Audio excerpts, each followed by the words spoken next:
Good morning and welcome to the AM show. Right from our studio here in Kokomemne, we are broadcasting to all 16 regions on the Joy News channel, on Facebook, on X Spaces, on YouTube, and around the world on myjoyonline.com. And you're tuning to the AM show with me, Sweetie Abochi. My name is Benjamin Akakpo. You know what they say, if life serves you lemons, make lemonade out of it. In every situation, find the very best. And that's what we're hoping, wishing for you this morning on the AM show. But let's get right to what you can expect on the show in the course of these 4 hours, starting with the news in a bit, then the news review. Two stalwarts join us. Awal Mohammed is with the Communications Directorate of the MPP, and we also have Dixon Tredua. He's a Member of Parliament for Brekum West. As you know, after that, we'll serve you some scintillating sports with Muftau Nabila Abdullahi. And from there, we segue into our big stories. And in fact, it appears to be the biggest story in the country this morning. The NPP is accusing the NDC of opportunistic politicking following calls by the Minority Caucus for severe sanctions against acting Managing Director of Gold Board, Sami Gyamfi. And this is following that viral video of some cash gift to a former fetish priest, Agradaa, and is sparking widespread controversy. Meanwhile, Nana Agradaa has been reacting, urging NDC supporters to disregard the kind gesture, saying $800 means nothing. But Sami Gyamfi is in breach of the law as purported by the minority. And we'll find out this and many more with our guests this morning when they join us in the studio. Of course, that's a question we're asking, and we'd like to find out from you. What do you think? Join us with your thoughts via the social media portals. If we activate the phone lines, be one of those to call. Don't you forget, the AM show is proudly sponsored by Whaley Properties. We provide quality housing at an affordable cost and with a flexible payment option. We love you. We want you to stay. So stick and stay for the news. Up next.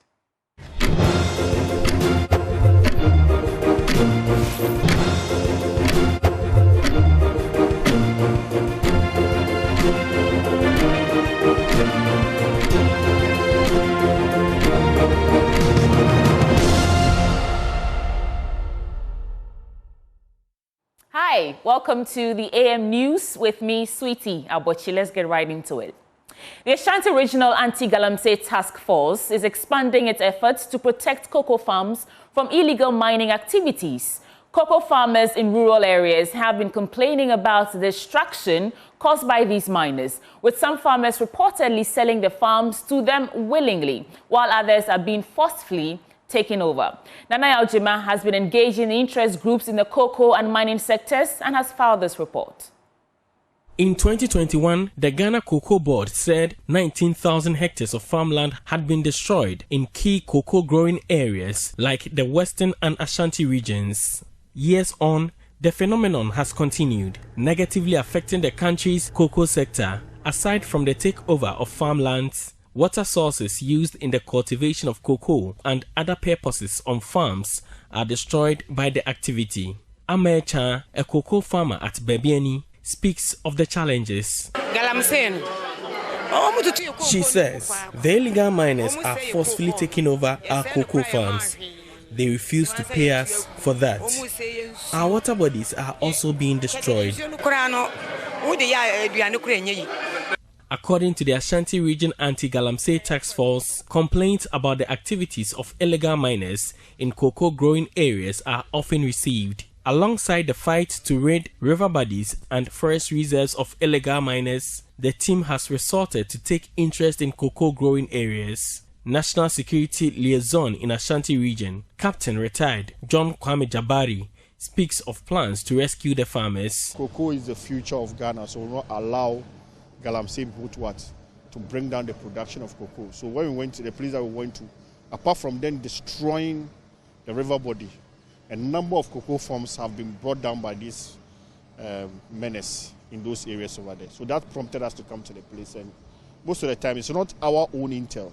It is the citizens over there who come and give us the information that these people are destroying our cocoa farms. CEO of Cocoa Board, Dr. Randy Abbey, has expressed interest in joining the cause. Well, we've been cooperating with the National Security Council, so it is something that we're doing. It is something which is dear to His Excellency the President. Meanwhile, the concerned Small-Scale Miners Association wants the task force to stay within forceful takeovers. President Michael Kwadwo Prepra insists some cocoa farms were legally acquired for mining purposes. We need to understand that mining comes with distraction. And in so doing, if the person has his license, and even if it's a cocoa farm, and the farmers are willing to give it out, I think the law permits them to mine within that core. For Joy News, Nana Ojima, Kumasi. The Electoral Commission says it is fully prepared for today's district-level elections in Agradaa North and South. But with women making up just 4% of the candidates, the polls are raising fresh concerns about gender exclusion in the Bono East region. Our regional correspondent, Anna Sabit, tells us more. It begins in the year 2015 when anger over the collapse of TKM Microfinance, a financial lifeline for thousands in the Bono East enclave, sparked chaos. Residents who lost savings overnight threatened Electoral Commission officials with traditional juju to block the district assembly elections. The EC withdrew, postponing votes for 2 years. That delay became a pattern. Dr. Gabriel Deyabwa is the Bono East Regional Director for the Electoral Commission. Something happened in the past that did not allow, or that made it impossible for Electoral Commission to conduct elections in these 2 districts. So they had their turn 2 years after the main elections. And since the tenure of office of the assembly members and unit committee members is 4 years, it means that after every 4 years, they need to have the elections. And that would mean that they will have the election or their turn 2 years apart. That's how come today, in 2025, we are having these elections in Agradaa North and South. The commission, according to Dr. Gabriel Day, is however ready for this important exercise with all materials deployed. As I'm speaking to you now, all materials we need have been sent to the district. The officials have been recruited and trained for the job. And we are also doing publicity as we are doing now. So it means that we are prepared for tomorrow's elections. Yet, a glaring gap remains. Only 4% of candidates in the assembly elections are women. In a region where women anchor families and economies, their absence on the ballot, according to Dr. Gabriel Yeboah, is worrying. For assembly election, 187 people are contesting. And out of this, only 7 are females. And when you look at the figures, I think they constitute just about 4%. So 96% of them are male and only 4% are female. In all, I would say that women participation in this election is not encouraging, looking at the fact that we have 51% of the population being female. Security remains top priority. After threats of violence in past elections and with the Techiman South electoral violence still in mind, enough security personnel have been deployed to keep the process peaceful. I've been liaising up with the regional commander of police and other security heads, all of whom have assured me that they are going to make sure that they provide the needed security for us to have peaceful elections. And I believe that based on that assurance, and based on what I've seen them doing, I believe that we are going to have peaceful elections. Tomorrow's vote is more than just an election.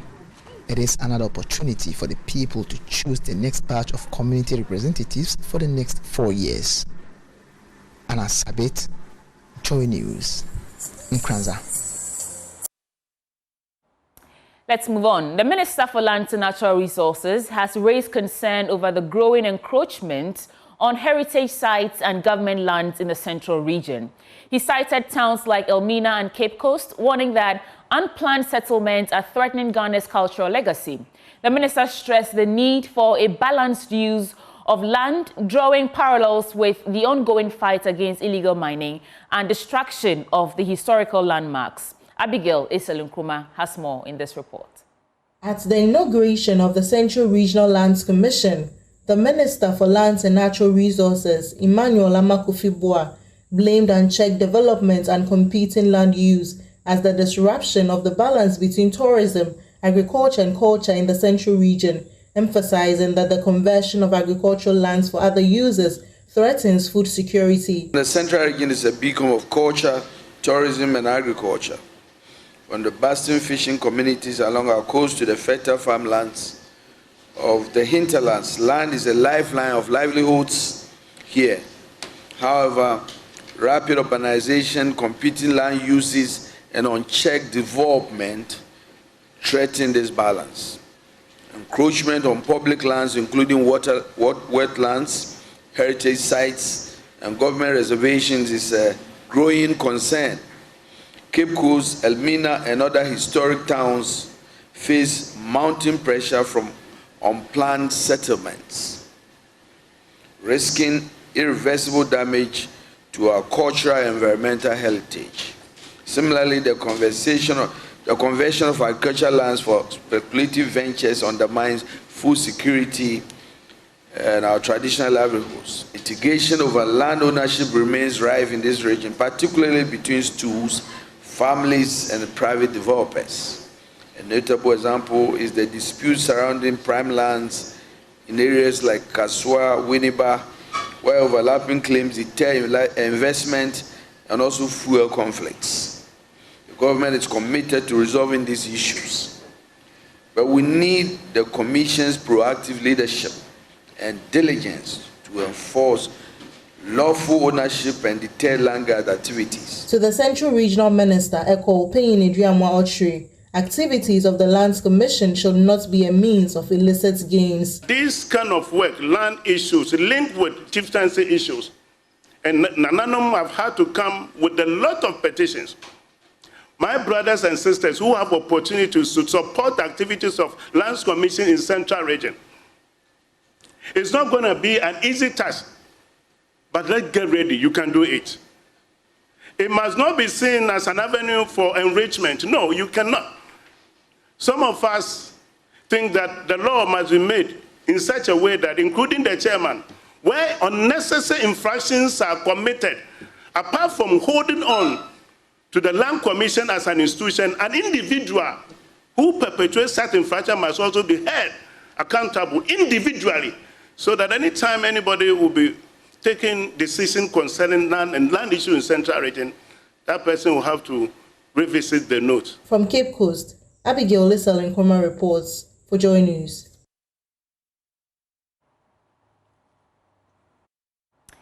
In other stories, the Techiman Krobo Nursing and Midwifery Training College has stunned the nation, not just by producing some of Ghana's brightest health graduates this year, but by doing so amid crumbling roads, overcrowded classrooms, and a severe lack of resources. In the following story, my colleague Anna Sabit brings you the inspiring journey of students and staff who turned challenges into triumphs, earning the title of Best Nursing Institution at the 2024 KNUST graduation.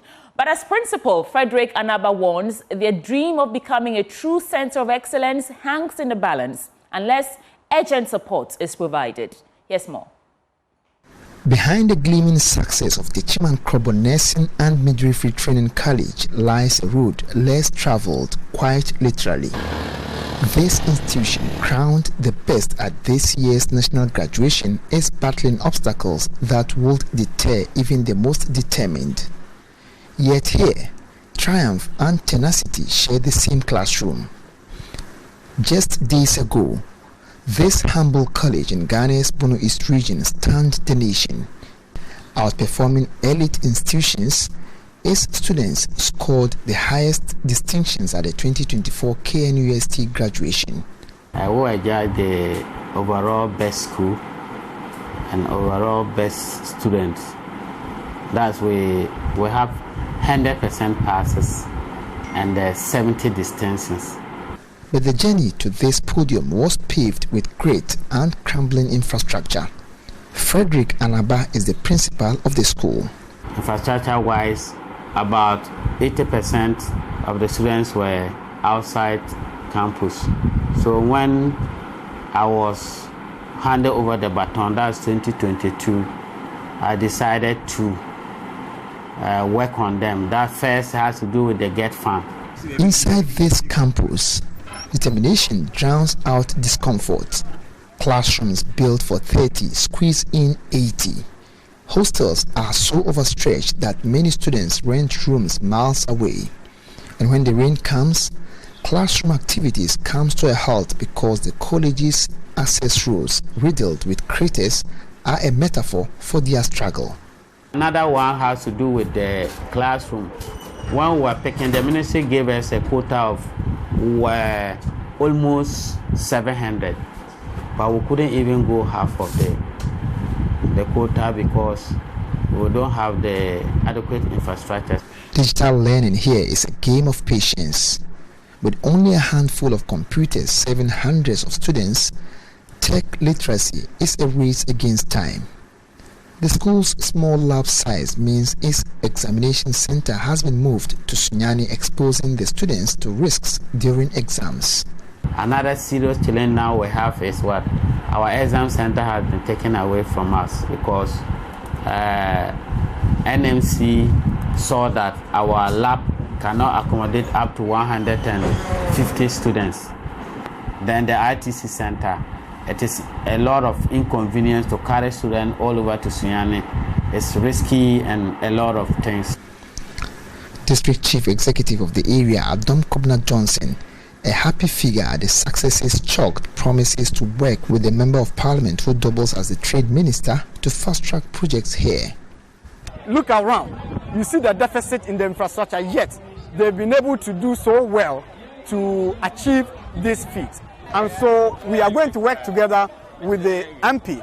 We are going back to where we left and make sure that we complete this infrastructure to enhance academic excellence. Apia Kojo James is the overall best graduating student. He has a message for colleague students.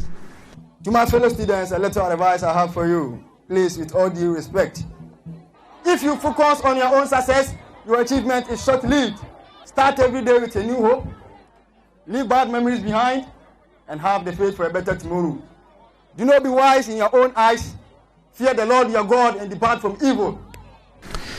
Two persons whose selfless contributions led to the establishment of the school, the then Member of Parliament and Deputy Education Minister Alex Treme and Krobohene and Chidamhene of the Techiman Traditional Council, both received citations of honor. They both admonished for more support to make the school a center of excellence. Honorable eba kaya ho abom na ya san develop school ye enti say na honorable kano hostel facility a mofiri ase a aka ho no mobai baby biara aka no monkohwe akira kwan na monfa mra na bibibia ese ekoso bia enkoso. A beacon of hope indeed, but as these stars of Krobo rise, the question remains, will their infrastructure rise with them?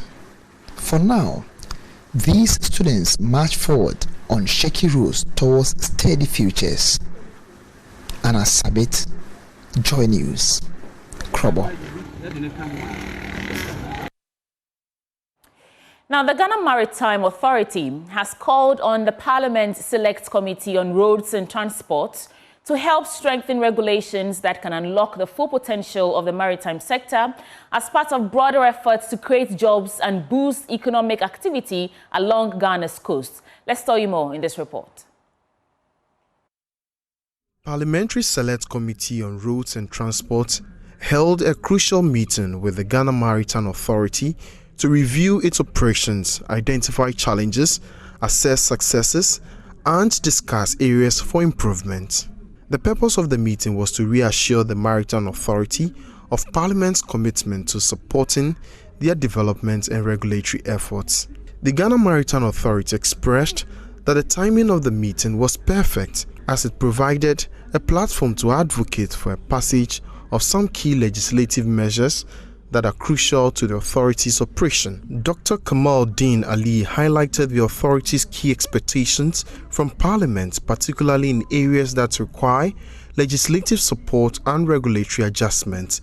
He stressed that a collaborative approach is necessary to effectively enhance maritime services, drive economic growth, and create employment opportunities. What though has been the case is that we in civil aviation have not developed that strong relationship of working. So I was drawing his attention to the fact that this is one area that we have to build together in terms of our SOPs, our daily communication, and everything that we will do, so that henceforth we will see where we really interrelate and how we will functionally work together. I believe that Ghana Maritime Authority is very new. It has done quite a lot. It's growing every day.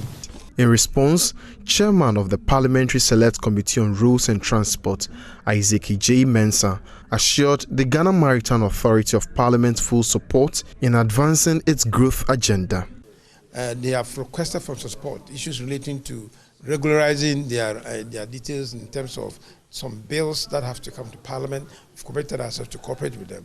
We have agreed in principle to collaborate, to cooperate, to realign with them on many, many issues, all because of the goodness that we want Ghana to be. The President's agenda, resetting Ghana, is on course. And I think when we all saw it, the team here are prepared to move together to set the agenda right.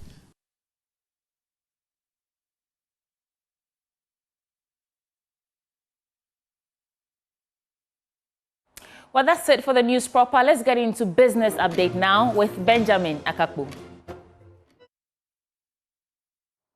We call this Business Updates. My name is Benjamin Akakpo. Welcome aboard, and we start with the currency market for today.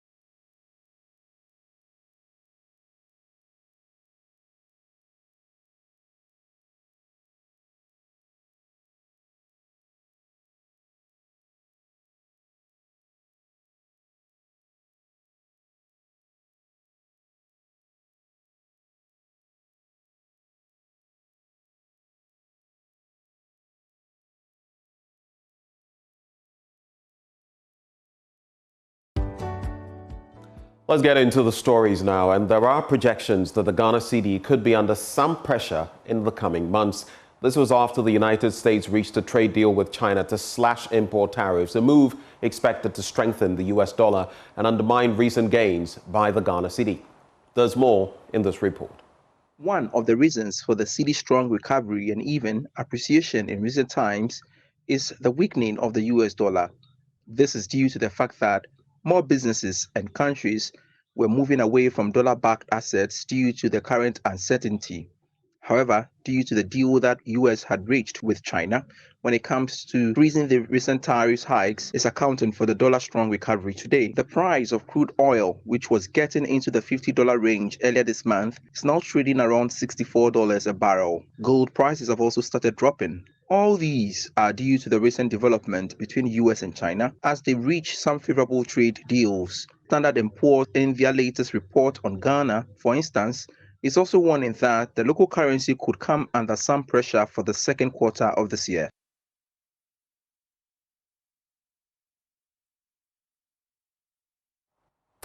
In our second story, the Ghana Mine Workers Union of the Trades Union Congress has called on the government to adopt a more liberal approach in the mining sector rather than focus solely on local content.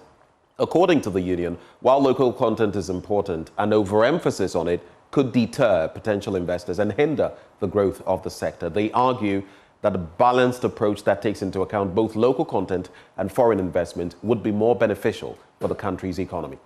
Abdul Momin Gbana is the General Secretary of the Ghana Mine Workers Union of the TUC, and he has been speaking to Joy Business.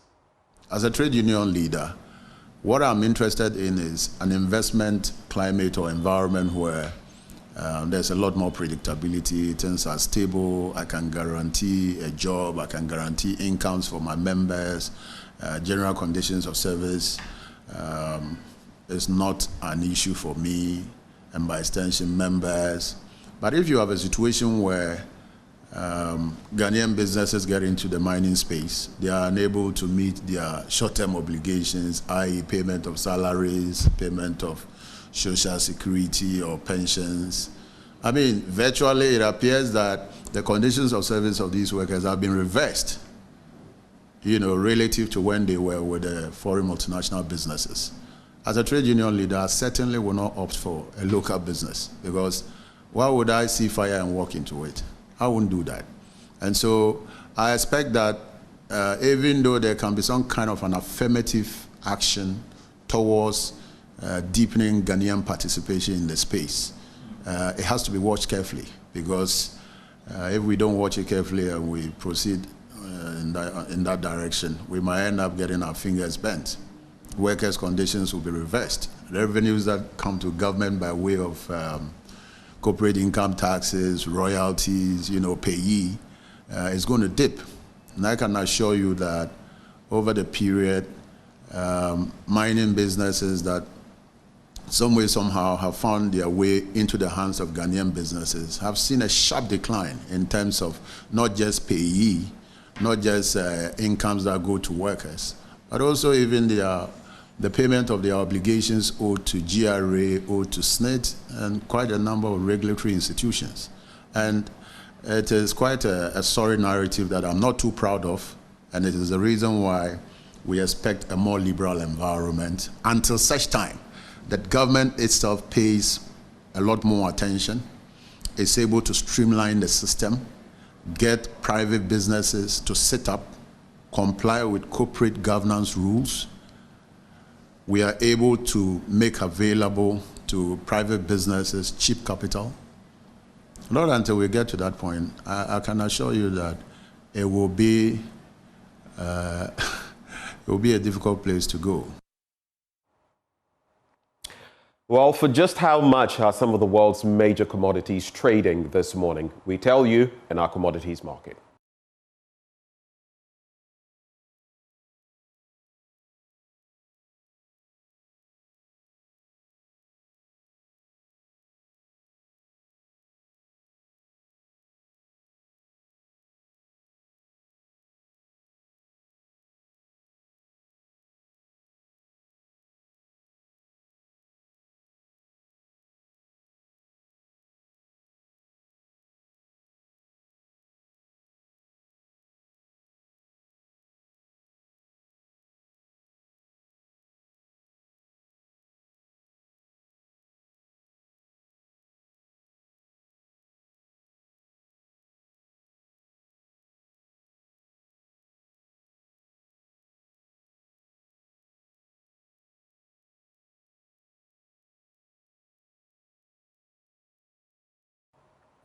It's a duku. It's a wrap for the business update segment of the AM News. Handing over back to Sweetie Abochi.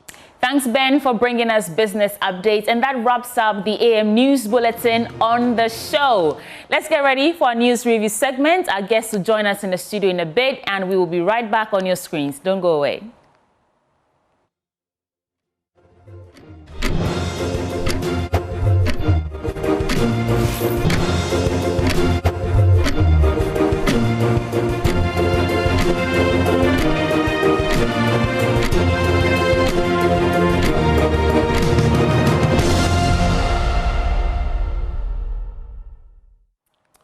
A warm welcome back. It's time now for the news review, and our guest will be with us in just a bit. But let me tell you a bit about Waylead. The AM show is sponsored by Waylead Properties, and I asked this morning, are you thinking of a rewarding investment you can engage in? Yes, you. Well, I'm proffering for you Waylead Company Limited as your preferred choice for such an investment. Why? Waylead Company Limited is a real estate company with several developments to its credit in Accra, and now they're inviting you to invest in their new development, Willow Lane, where elegance meets tranquility in the heart of Accra. That's a beautiful marriage, isn't it? We're providing quality housing at an affordable cost and also with a flexible payment option. At Waylead Properties, we provide you with 24-hour security, reliable power supply, and other social amenities to make your stay memorable. All you have to do now is give Waylead a call on these numbers, 0240 111 119 or 0504 499 999. You can also check out their website, www.waylead.org. Well, we'll be introducing our guests in a bit. I'm going to be Sweetie Abochi's guest for now. Sweetie. Hi, Ben. Welcome aboard the AM show. I caught a whiff, since we have a bit more time to do this. I caught a whiff of your conversation on the hair this morning. Thank you. So let's do the analysis. So what type of hair is this? It's a bone straight bob hair. And Makafui, one of our cameramen here, is really good at telling what hair I'm wearing. So this morning we're just sort of quizzing each other on what hair it is and all that. And I appreciate men who understand, you know, women and the things that make us beautiful. I knew to bring out some elements. Yeah, you can't see him, but Makafi is giving you the bow, you know. I need to encourage men like that so that your wives and girlfriends will be happy. Imagine going home and saying that, hey, baby, I bought you some bone straights 23 inches from so and so. From Hairs a la Mode, MFA Detti's hair business. 23 inches. Yeah, 26, 23, you know. I see. When you know the specifics, it gives them some... It means that you're being intentional. I mean, of course, it means you're paying attention. Yes. You're trying to. Yes, so kudos, Makafui. But there's a story here that I think you'll be interested in. It's a combination of your profession and your religion, or should I say your religious orientation. So Pope calls for journalists to be released from prison. Please, just for information, when our guests join us, we'll introduce them. But we're just going to tell you the stories in the papers and discuss in the time being. So Pope calls for journalists to be released from prison. Pope Leo XIV has called for the release of imprisoned journalists in his first address to members of the media at the Vatican. And press freedom must be defended, he said. The media must ensure that precious gift of free speech is protected. And the Committee to Protect Journalists said 361 journalists were jailed in 2024. And the Pope is calling for them to be released because they were just reporting on the truth and doing their job. Ben, what would you be your reflection on this story?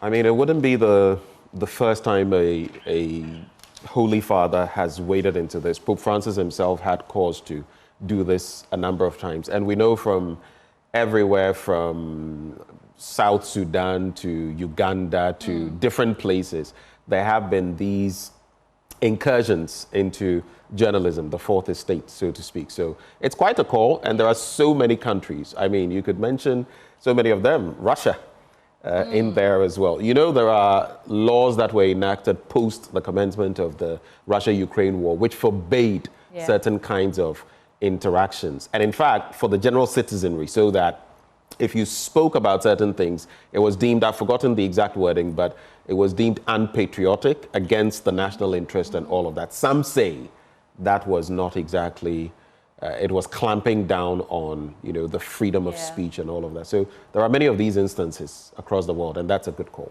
I mean, even here in Ghana, we have, should I say, we've had our own issues when it comes to press freedom. Indeed. I do not know for sure how free it is right now. I will have to check on the Press Freedom Index to tell, but I think... Do you need the index to tell you how free it is?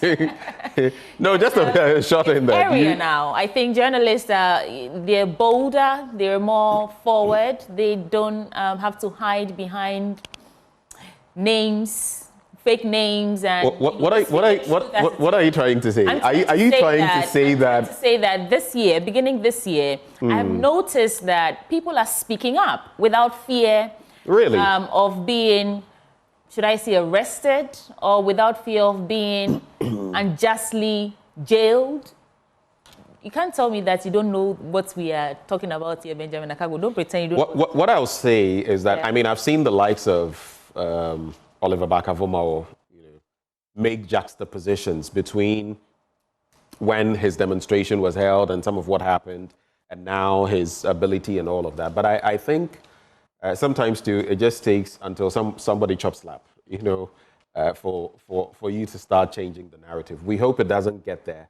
What I will say is that throughout this Fourth Republic, we've attempted on many occasions to make the freedom of speech the bar as high as possible. Yeah. There have been instances where radio stations, television stations, armed people, you know, prophets and the like have stormed these places. There have been instances where national security picks up somebody and you don't even know why. But I think by and large, we've not fared too badly in this Fourth Republic, especially... This Fourth Republic or this year? Benjamin, bloggers were being picked up. Here's what I mean. Like internet bloggers were being picked up for tweets and things that didn't sit well with some people who at the point we thought were in government, you know? So I don't know about the Fourth Republic. So there are instances, sometimes we fuse everything together. For example, I don't know whether it was I think it was very early this year after this administration took over. You remember Okatechie was picked up, but his people sort of mix, it's like an amalgam. We put everything in there. Had nothing to do with the administration. Had to do with some case, in his own words, of alleged sextortion. And someone, you know, pointing to him as such. There was someone else who was picked up who had made a claim about, you remember the ECG containers? Yes. That there was some intricate information, and he was picked up to assist. In fact, the journalist group, there was a group that reached out and said that nothing had been done to him. He had just been called in to assist. There are those, but there are also instances in the past where some things have happened that shouldn't have happened. When I say in this Fourth Republic, look, we've come a long way. Well, we can criticize the former president and even the Kufors and the rest for some things that happened. But if you remember the criminal libel law and what it took to, you know, set those aside, we've made gains. Right. From time to time, we go and come, but I think someday we'll get there. By and large, we are getting... We are not that bad. Okay, we are not that bad. But I mean, it's a good call from the Pope.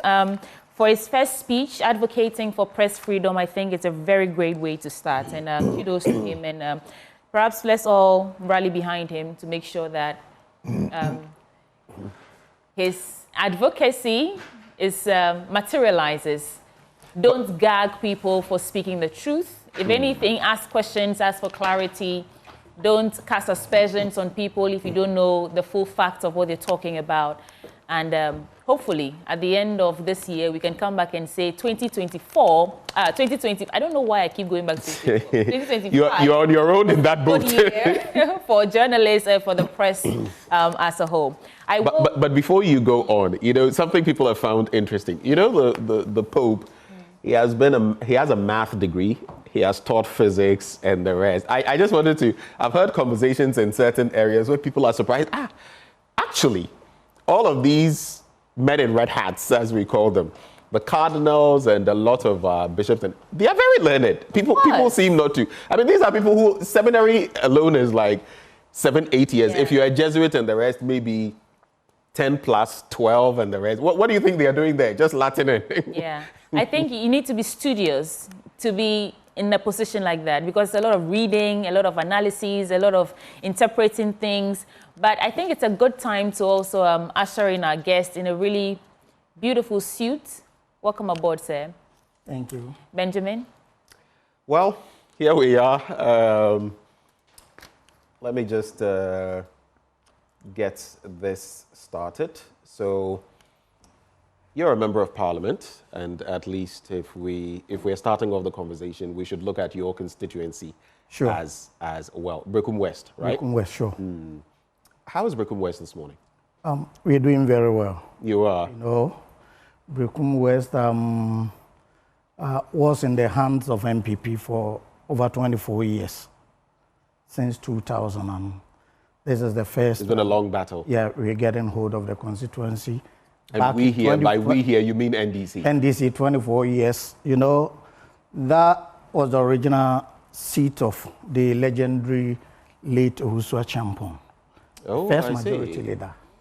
And since 2000, we've lost the seat until 2024. So we're doing pretty well. And Brekum West is a strategic constituency noted for agriculture.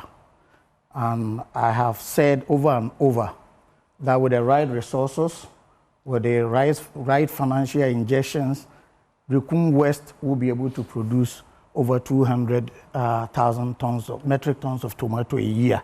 It's noted to be one of the top 5 tomato producing districts in Ghana. And we're hoping to increase that. So with the irrigation systems, right financial resources, we have the land, we have the manpower. All that we need is the financial injection. And we need investors to come over and we will help solve the tomato importation.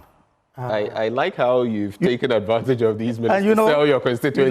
Government is spending about $400 million a year importing tomatoes from Burkina Faso. True. When we can give about 200 metric tons, that will save us over $200 million a year. So that is the place we need to look at. Well, just a quick follow-up on Dixon Tredia. He's the Indeed. legislator for Brekum West. I just realized that we didn't announce your name. Pardon us. Right. So I was just thinking, though, since you talk about this before Sweetie comes in, how then do you think we should approach one village, one dam, one district, one factory, in light of what you're saying? I think that's a significant step we need to take. You know, if you look at Burkina Faso, right. Comparatively, the rainy season here is longer than Burkina Faso, yet they're able to do all year-round season because of... Have a more arid climate. Because of also partly to strategic irrigation structures that has been put in place. Right. So a place like Brekum West, we expect that government will consciously undertake massive irrigation system to ensure all year-round season tomato production. Right. And that will help solve the major crisis we're facing in terms of tomato importation. At the moment, if you go to market, 3 balls will cost you 20 cedis. Small balls. 3 balls? Yeah, 20 cedis at this lean season. And I'm buying 1 for 5 cedis now. 5 cedis. So that means you're getting 4 for 20 cedis. Yeah. And that's quite expensive. Yeah. But in the rainy season, you see sometimes 1 full bucket, 20 cedis. We're not processing and all these things. So we need to take a good look at these issues. All right. Let's start with the Daily Graphic newspaper. But I must say that I like how you lit up talking about your constituency and what you intend to do to turn the fortunes of not just the constituency, but the country around. I like that. Keep it up. So the Daily Graphic now, on the front page, First Lady's Mother's Day touch. Cedi's appreciation against dollar. Price reduction will take time. Professor Gachi and AGI call for sustainability. There's also the story of Sami Gyamfi appearing before presidency over Agradaa dollar gift. And Haptel at 20 utilized digital innovation to create employment. And there are some stories in here. Let's start from the main story, which is the First Lady's Mother's Day touch. It's actually on the back page of the Daily Graphic. The First Lady and founder of the Lodina Foundation, Lodina Mahama, has commended nurses for the vital role they play in providing care and support to expectant mothers, new mothers, and babies. And she made this commendation when she visited the maternity block of the Kolebu Teaching Hospital in Accra to celebrate this year's Mother's Day event on Sunday.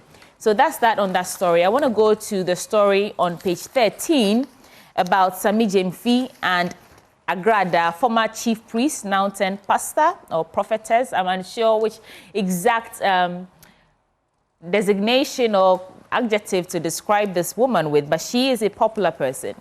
So the presidency has engaged the acting chief executive officer of the Ghana Gold Board, Samuel Gyamfi, for questioning following a viral video showing him handing out dollar notes on social media to the church entrepreneur. Okay, I like how they put it. Church entrepreneur, Patricia Esiedua, popularly known as Mama Pat or Agradaa. Now, what I find interesting is how party members or some government officials are coming out and saying that this is a young man who has helped the party, forgive him, it was a mistake. But before we even get the discussion going, let's listen to Nana Agradaa because she's been responding to this controversy now.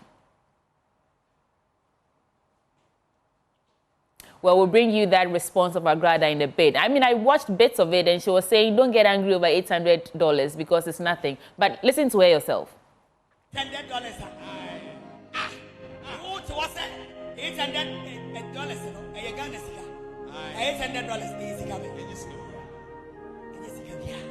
Mama, yes, we end this in here. Mama, how? Oh, Bible said, "My wedding and so there will be a always tap into on to somebody's blessings. Oh, yes. We say, Mama party impo. And then she on Abu Sami Gyamfi. What Chinese guy. And then rather, Mamma should be sharing a millipi. Yes. Now on Chinese guy. By what Casa Etia. Now we share penny. Now we choose car. And you know me. And Casentia, what? Now, you guys know that my tree is not all that good, but I understood everything she said in there. And it's a good time, before we get your reflections, it's a good time to introduce Awal Mohammed. He's from the NPP's Communication Directorate, and he also joins us in the studio. Gentlemen, Agradaa says, don't be envious of this, harmless gift or kind gesture from Sami Gyamfi. Mama party impo. And I'm asking myself, impo, what is that supposed to mean? But let me throw the ball to you, gentlemen. Awal, since you're just joining us, take the first bite. Thank you so much for the opportunity, and good morning to my co-panelists and the cherished viewers. I think I listened to her very carefully, and she even intends to curse whoever takes anything from anyone. Because when she said, no me a better witch, that means she's even cursing. As in, like, if you criticize her and then you go and take exactly. something. Yes. So you see, normally, giving someone money as a politician, it's almost a normal thing, which myself and the MP had done it, whether in public or in private. But you see, the problem has to do with the person he gave the money to, the currency in which he gave the money out. And again, what happened in the past?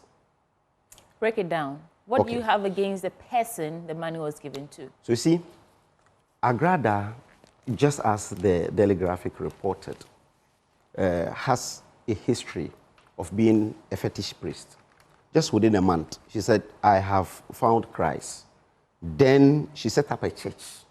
In the church, I remember you even reported on some of the members of the church saying she had duped them. She said she was sharing money in the church. Some people went and deposited their monies, expecting for her to give them their monies back. Yeah. She didn't give out. And she was even subject to some arrests and so on. So all these had happened. And again, looking at her persona, I think that is the reason a lot of people are angry at. Because if Sami Gyamfi had ordinarily given anyone money, it wouldn't have been an issue. Okay, so that's for one. Then the currency. The currency. Because today, we're talking about the dollar. I think we'll come to that as a discussion, right? We're talking about the dollar, the cedi gaining some appreciation. Now, when you check all the social media communicators of the NDC, on the social media, they say that send your money to the bank or else you lose it big time. Don't go and buy dollar and so on. Speculations drive these things. Yeah. So when you find a government official who is in charge of gold board having currency in his car, that is problematic. Having a dollar in his car, that's problematic when you're pushing people to send it to the bank. Because we don't spend dollars in this country. Okay, the nature of his work doesn't make it entirely strange for him to have some dollars or foreign currencies in his car. You see, he went to a private program, a funeral, on a weekend. So we expect him to go and spend cedis there and not dollars. We don't expect him to spend dollars in the country. You don't expect him to spend dollars in the country? Yes, because we're not supposed to. Does this apply to Sami Gyamfi or everyone? We're not supposed to. We do spend dollars in the country. We're not supposed to spend dollars within the country. People are paying school fees in dollars. People are renting in houses dollar equivalent. We also condemn it. We condemn it. They do it dollar equivalent, usually. So we condemn it. We say that is one of the reasons why we see the depreciation of the cedi. Because the more people demand for the dollars, it's demand and supply kind of a thing. The more they demand for the dollars, the more the cedi depreciates. And that's the reason he holding that money is problematic. Again, the events of the past. You remember when Dr. Kinsley Nyanko went to a polling station, gave out some money, an envelope, to the people there. It became an issue to the extent that they held press conference in this country. Well, that was during election, yes, right? to call for his arrest. You understand? He came out to say, well, The gentleman said they had not eaten. He gave them something. If it was a bribe, he wouldn't have handed it over in an envelope. There are particular rules that he broke there. That's true. That's true. That's true. That's true. That's why I'm saying that. The way they overstretched that one. And again, Cecilia Dapa had $1 million in her house. At that time, some of us defended her, but criticized her for holding that money in the house, especially around 2022 when we started with 5 cedis, 90 pesos in January, ended up 16 cedis in December. So within that space of time, as a public officer, as a minister, you have $1 million which you are supposed to send it for the government to be able to give it to the traders. So we criticize her for that. Okay. But the NDC labeled her as a thief. A woman who has been the same defense. No, the same defense. Your 3 points. The same defense that they are giving today. That Sami Gyamfi was an entrepreneur before joining politics and so on. All these. We said this woman is 70 years. She has been an MP. Do you know for sure? Yes, she was 70. Yeah. Yes, at that time she was 70. Oh, I thought you were talking about Agradaa. No, I'm talking about Cecilia. Yes, at that time she was 70. She had worked in Ghana and abroad for over 45 years of her entire life. She had been an MP for Bantama for 12 years. She had been a minister for 12 years. She said she hoarded that amount of money in her room. Right. And that was the wrong thing. Okay. But they said the woman couldn't have afforded, even though there was no money missing. Yeah.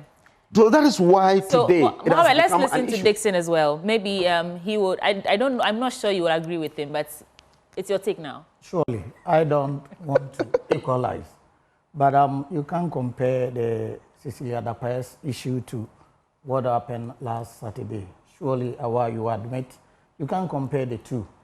You can't compare Kingsley Nyakun's Why can't he compare? Because of the amount involved.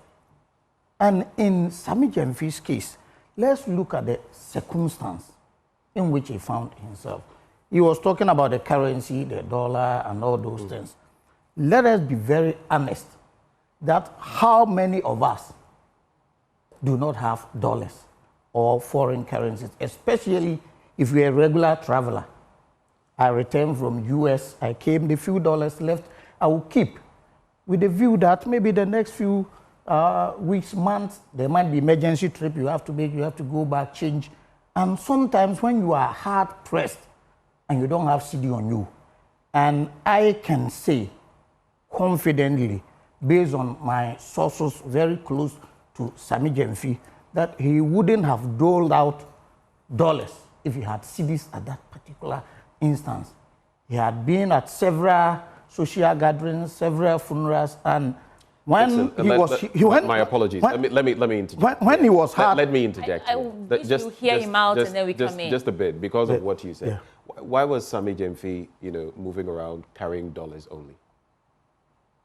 I cannot tell, but as I said, Ben, I'm sure you have dollars, don't you? I don't. You don't? Yeah, I don't. Myself, I don't. Why you don't? I don't have dollars. Right. What I'm saying is, any regular traveler, at a point in time you may have.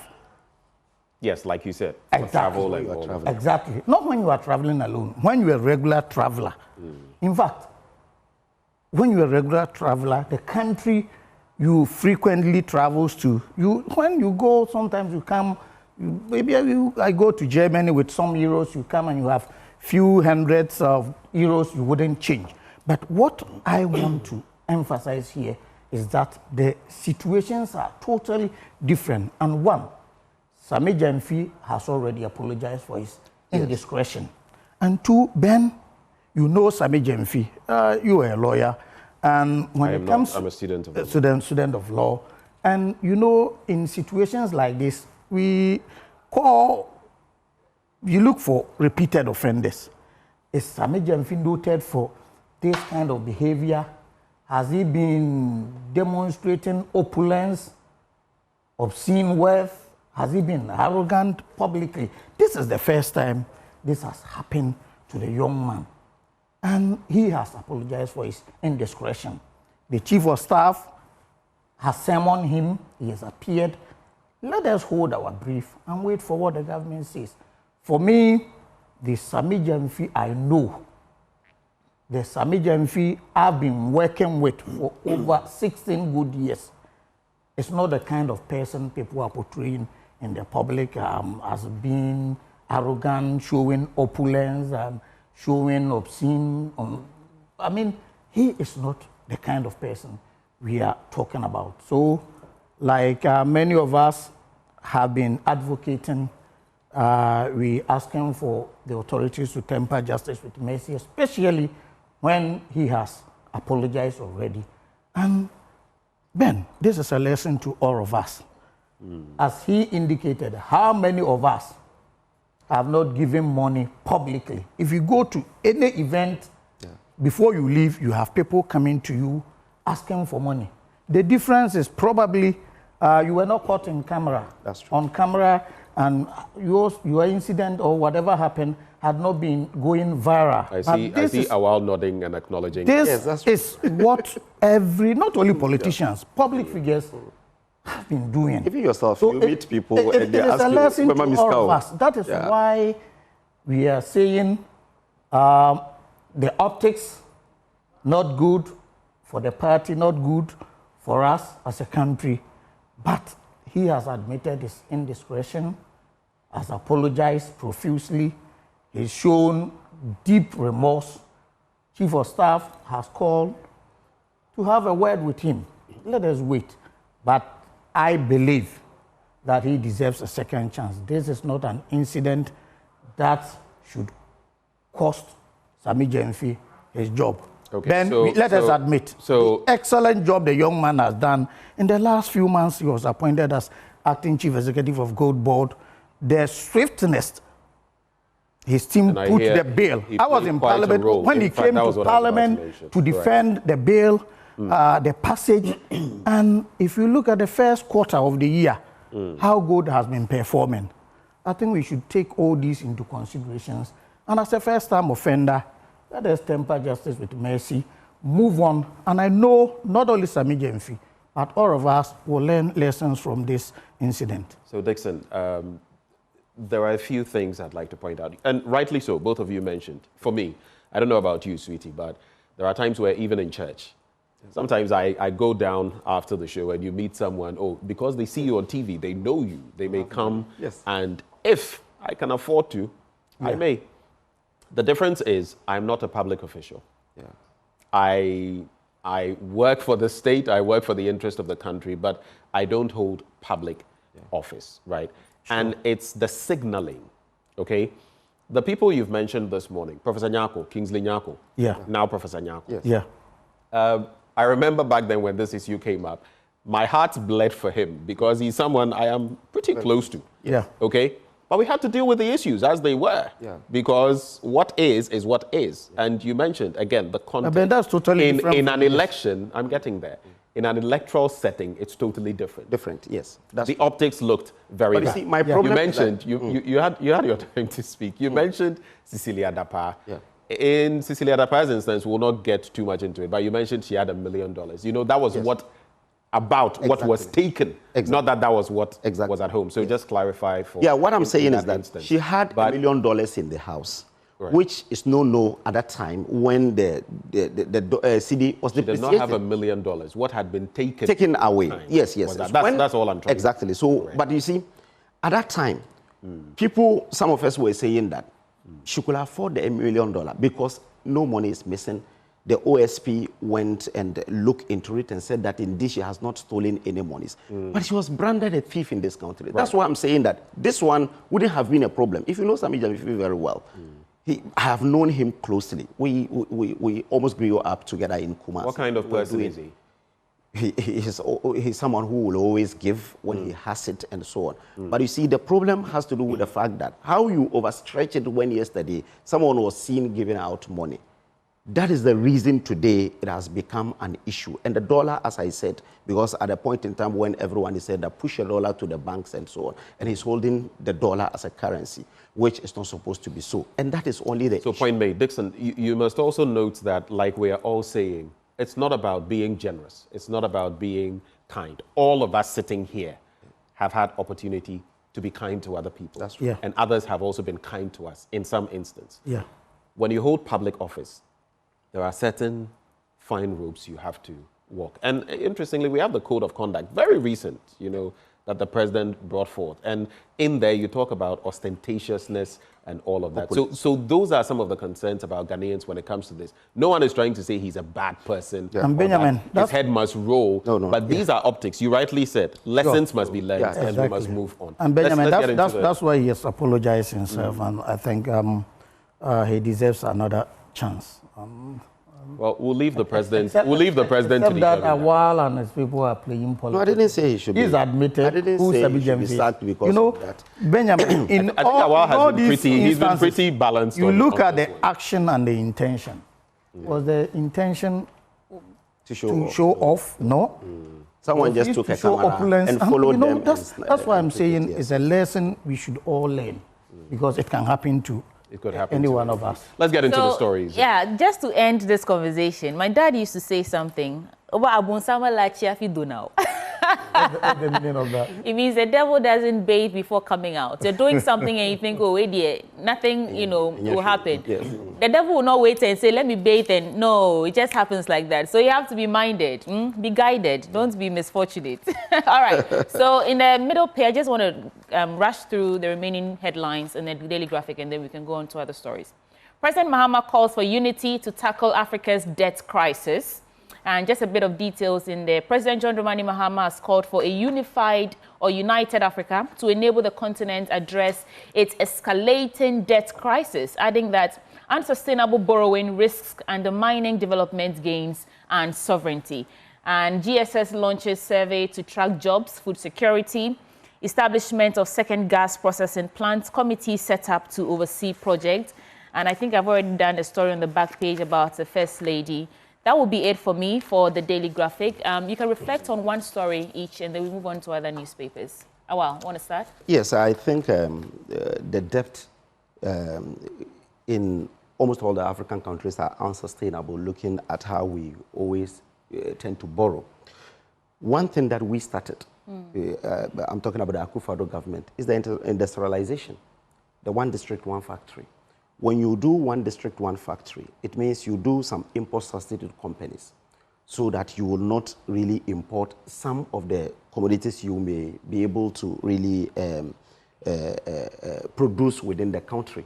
And the agric program, that is the planting for food and jobs. So if you do all these things, you may not really import a lot of the things. So there is the highest possibility that you may have your own monies within the system, so that you will not be, your currency will not depreciate. You will not also go and borrow again to put into some ventures and so on, because you will be able to generate a lot of revenue from internally. So that is... It's only unfortunate, no, sorry, it's just unfortunate that we didn't see all these things materialize, although you started it, like you said. Yeah, you see, government is a continuous process. That's the reason when they brought in the 24-hour economy, we felt that the 24-hour economy is going to continue the industrialization. You remember what they said, that if you are even a welder, if you are producing anything in this country and you need, you hook onto the 24-hour economy, you even get cheaper electricity. What have we seen? First quarter, 14.7%. Last year, we did 6.4%. This is not friendly to the businesses in the country, because if first quarter you're doing 14%, and the whole year of last year, we did 6.4%. So I'm looking at ending of the year. How much are we supposed to pay on these things? So it doesn't help with the industrialization. You came with a banner of 24-hour economy, where you'll be able to really produce a lot of things within the country. You give cheaper electricity and so on. So what I'm saying is that the debts that we have in this country, it will only be sustainable when we are able to generate a lot of resources from within. Okay. Thank you. Listen. I will talk about the government's decision to put up another gas plant, which is going to help boost our energy security drive. You know, government are spending a lot on other fuels, fossil fuel, diesel, in order to power our generators. And under President Mahama, President Atamil's Ghana Gas company came into existence, and it helped sustain our energy at that level. You know, the cost of gas is cheaper compared to the diesel and the other heavy fuel. So government's decision to explore ways of having another gas plant will go a long way to enhance our energy security. And I think it is an issue worth talking about. Thank you. So that's the establishment of second gas processing plant, and the committee has been set up to oversee that project. Benjamin, you want to take that Ghanaian Times while I distribute these? All right, so let's get into the Ghanaian Times newspaper. Father jailed 10 years for impregnating 15-year-old daughter. There's also biotechnology misconception, disincentive to food security. That's according to Professor Asari. There's still that story about the Times needy fund for Agnes Owusu. She has a tumor in her head. If you'd like to donate, grab a copy of the Ghanaian Times newspaper. If you're swift enough, I'll mention the account number at the UBA, Kaneshi Industrial Area Branch. It is 001 030 687 01511. That is 001 030 687 01511. I've always highlighted this whenever it comes into the papers. It's been told that you will never know. So let's help her. At AU Debt Summit, Free Africa of Debt Crisis. That's according to President Mahama. Then you go on the back page. TIL rejects withdrawal of members from varsity governing councils. And GSS, that is the Ghana Statistical Service, conducts qualification and skills mismatch survey in June under its new leadership, of course. Let's get into those stories very quickly. I'll start from page 12. From page 12, let me quickly get there. There we are. President John Dramani Mahama is urging a new public debt management strategy to free African countries from what has become a debt crisis on the continent. He said debt must not lead to crisis, but serve as a worthy fuel to accelerate development of a continent with a debt service obligation of over $90 billion last year alone. Addressing the opening session of the African Union Debt Summit in Lomé, Togo yesterday, President Mahama said Africa had to adopt a three-pronged approach if the continent was to unlock debt as a tool for development. Editor of the Ghanaian Times. Not three-pronged approach. So that's the issue there, the debt stock on the continent of Africa. Then on page 3, the Circuit Court at Toko in the Ketu South municipality has sentenced a 36-year-old father to 10 years imprisonment with hard labor for impregnating his own daughter. The convicts, Koche Ziga, an electrician residing at the Adote Kope, a suburb of Aflao, or Adote Kope, a suburb of Aflao, defiled his 15-year-old daughter, resulting in the pregnancy. That's a rather sad, very sad development there. And court asked to dismiss suit against former governor of the Bank of Ghana. So the Bank of Ghana is asking the Accra High Court to dismiss a suit filed against the former governor of the Bank of Ghana, Dr. Ernest Addison, and the bank over management of the Ghana City. The Bank of Ghana is the first defendant in the case that wants the court to throw out the suit because it failed to disclose any reasonable cause of action. Gentlemen, any quick thoughts? I'll start with you, Awal. Any thoughts on these? Yes, I think I touched about the debt. And, indeed, we've taken a look at that. Exactly. And which other story again? Because there's the father who has 36-year-old, 15-year-old daughter. This is really yes. You see, but you see, as Muslims, we are not supposed to even sleep with your 9-year-old daughter in the same room. It's something that is injuncted that you're not supposed to even sleep. For instance, even if there is divorce, you're not supposed to keep your daughter with you. She's supposed to be with the mother. If the mother... Injuncted by whom, though? There are single parents who are men. Are you speaking law or are yes, no, I'm saying that Muslims. I'm saying Muslims. I'm saying Muslims. So in Islamic practice? Yes, in Islamic practice, a Muslim is not supposed to sleep with his 8 year. If she's below 8 years, that's fine. But if it's above 8 years, 9 years, you're not supposed to sleep in the same room with her. She's supposed to sleep in a separate room. If you are a single parent, you cannot raise a daughter It's also known as a man. As a man, you can't raise a daughter. So when you check these stories, you will see that maybe she has visited him in the room, because I've seen numerous stories like this where she will go for holidays and so on with the person and so on. So I think these are things that we'll have to check. The daughters are not supposed to be visiting their parents, especially when he's alone in the room and he's supposed to sleep there alone, because there are a lot of features that the girl may have. I don't see anything attractive to even my sister, not to talk about my daughter. But you see, these are things that usually happen because over time she'll go and bath, just enter the same room with the person, will be changing and so on. Some men may be possessed and be able to do these things. So I think the best thing is that we'll have to avoid these girls visiting their fathers and be sleeping over in the same rooms. Right. You know the kind of world we live in, if a girl child has to be afraid of sleeping in the same room with her father. I am just shook. Not just, but hearing you say these things, I think this is fundamentally something broken and wrong in the mind or in the whole formation of this man or men who do these things. Yeah. That's your daughter. Yeah. Please, let me not take the... before you come in, there's also this bit about, traditionally, even in the traditional setting, we try not to let, you can bathe your daughter and all of that, but up to a certain age, you stop. Exactly. You stop. But I also know fathers, many good fathers out there who have single-handedly raised their children. Exactly. And, I mean, like Sweetie said, sometimes there's something broken. And we get here. But I know so many excellent fathers who have been single fathers and done this without problem. I don't know, but... sure. I don't know Benjamin, it is about the decay of the moral fiber of the society. Right. I mean, what will be so attractive about a 15-year-old girl to the dad? I mean, this is unheard of. And I think the sanctions regimes would have to be looked at. 10 years in jail, I don't think it's enough for offenders like this. People have even been proposing for castrations and probably higher sanctions to serve as deterrent. The prison system is also to reform and not necessarily just... But the life of the child has been completely taken away. That's true.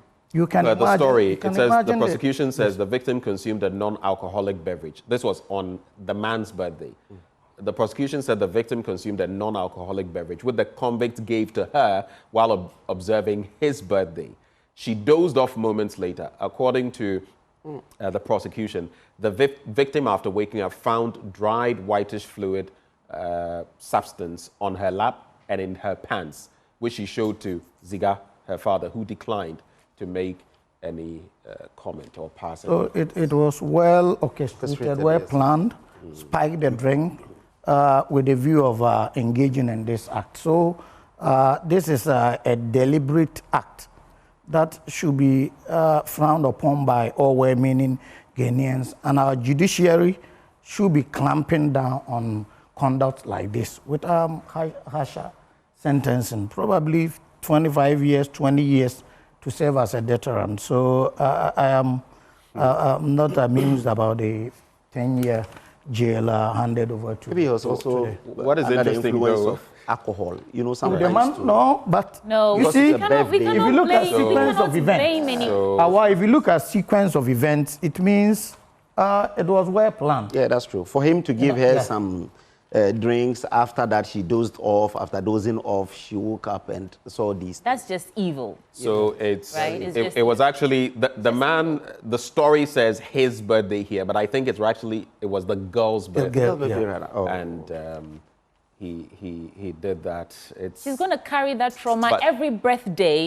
She's going to remember this. And now the stigma too, because at least all the people around the area, they know that indeed your father had done this and so on. Yes. The stigma is even too much for her. I mean, it's something, unfortunately, she would have to live with. The other angle I want to look at, when these things happen to people, the sort of therapy we give them post these actions, because these are extremely traumatic. Yeah.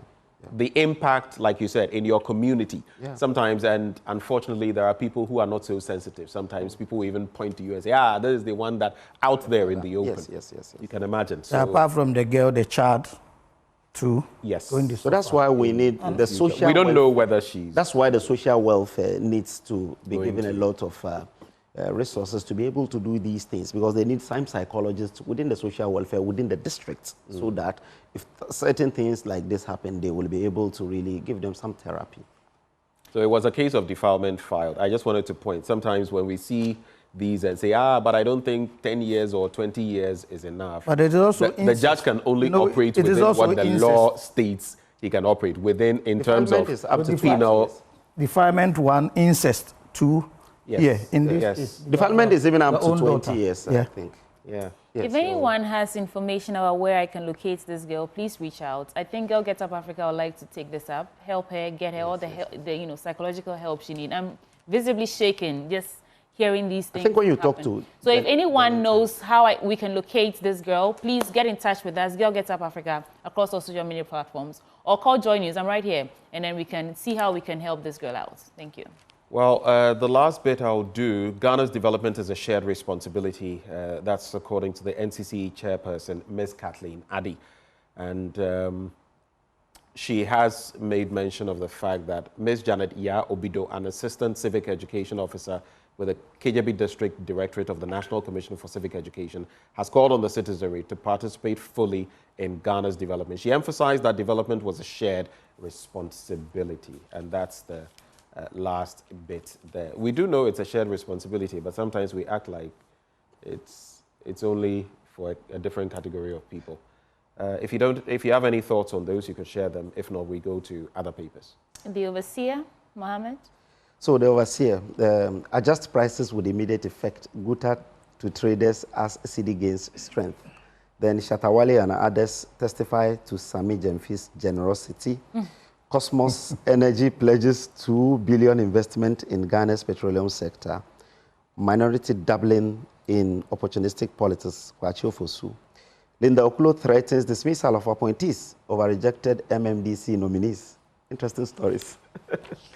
But I will take this one. There are just prices with immediate effect. Guta urges traders. I think that is true. I remember in 2023, after we went through turbulent times in 2022, the cedi and the cedi got to 16 cedis. We launched the gold for oil and the gold for reserve program in February 2023. Just within months, you had fuel prices dropping from 23 cedis per liter in December 2023 to around 15, 14 cedis per liter. So at that point in time, they called on their members to reduce, but they were not able to reduce. What I think the government will be able to do right now is for them to reduce fuel prices drastically. The reason being that if you check what drives the prices of fuel is the forex, the cost of storage, taxes, and the world market price. Now, world market price is down.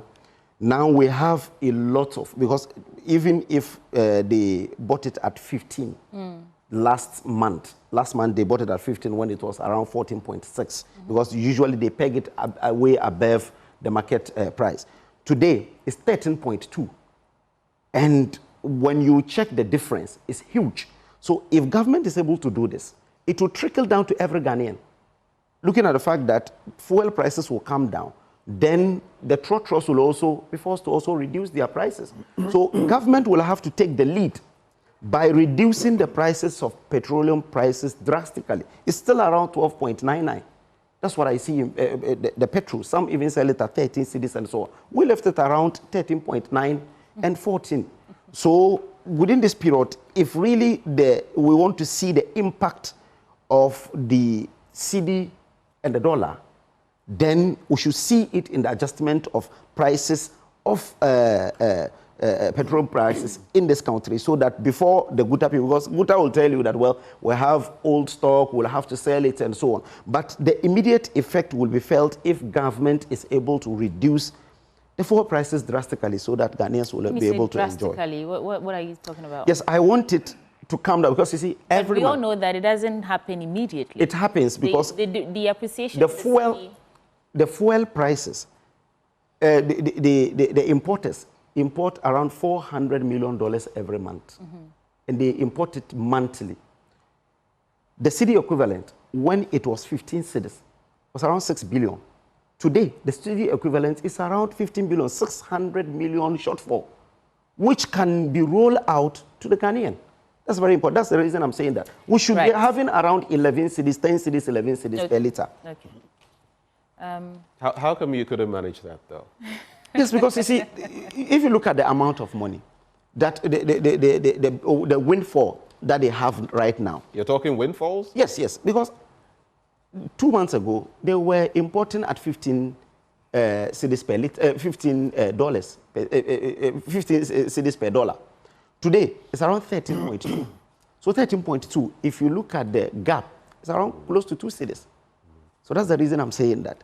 The government can adjust this so that we all can benefit for now before Guta comes in. All right. I don't want to belabor that point, so let's make tracks. Yeah, you're entitled to your opinions and how you think they should run this country at this moment. So it's okay. Would you like to look at your paper? The New Republic government kicks off $400 million second gas plant, and I have talked about that already. Yeah. That's going to be a game changer and help boost our energy security. Mahama's generosity praised by Health Alliance, Ghana's iconic Nzulezu village under threat of collapse, an MPP in trouble as social media turns red. I want to touch briefly about that particular one. It is about the research report by... I was thinking you talk about Nzulezu when we are losing a lot of revenue. Briefly. Let me touch briefly on this one. Yes, go ahead. By Musa Dankwa, whose recent report indicates that MPP continues to lose ground in their hitherto strongholds, and NDC is gaining ground a lot. And the recent report indicates that they've lost from 36% to 32%. And if it continues along this path, 2028 elections is going to be very difficult for them. My concern here is that we as members of NDC should not be complacent about these reports, because in 2016, just 8 years ago, MPP was having overwhelming majority in parliament. 4 years later, it was parity. And another 4 years down the lane, now they're struggling to get even 88. So it can happen to us. We should not be complacent about the gains we are making now. We need to consolidate, work, and implement the policies we promise in our manifesto. Make the life of ordinary Ghanaians as easy as possible, so that in 2028 it wouldn't be difficult. So me, I'm not flattered by these reports. We need to get down and work very hard. With the hindsight that if you don't, the tide can change. Because the Ghanaian is wise now. Any quick comments on that? We still have a paper each to just give you headlines. This is normal. This is normal in the sense that when you go to an elections, and after the elections, the ratings usually come down. You have a lot of people, especially within your strongholds, inching closer to the government in power so that they get jobs, especially the youth and so on. That's also a reality. Yes, so it's normal for you to see a political party like this. Usually, I don't know how Musa Dankwa does his research. He will be quick in judging these things, because you see, the questions that you put out are the answers you will get. For instance, if you go to Ashanti region today, you may find people who are die-hard MPP who will still tell you, I am MPP. But people who are not very political, they may have voted for MPP, but today they need jobs. They want to align with the NDC. Initially in Ashanti region, you hardly see people wearing NDC t-shirts moving around. But today, if you go to Ashanti region, you see people wearing it and moving around and so on. So it's normal. We are doing restructuring in July. We're going to conference to amend our constitution so that we can expand. Okay, so thank you. We have to move the conversation forward. But I don't know whether you're questioning his methodology. Some members of your party did that ahead of the past elections, and he was proven right. He was almost, But Sweetie, any other stories to leave us with? Yeah, just the headlines from this paper, The Citizen. It says Ghana's gold reserves hit 46 billion cedis in April 2025. Banks fire 155 staff for theft, according to Bank of Ghana report. And there's a story here, interesting. I just started reading it. It says there's a rot at police headquarters, IGP Yohunu fingered. That's just a headline. I'll read it, and then if it's important, I would share my thoughts with you later. But that's it for my In the Economy Times, blooming economy, boosted investor confidence. Mahama extolled amidst call to sustain gains. It also says CD rebounds from world's worst to best performing currency. That's the Economy Times.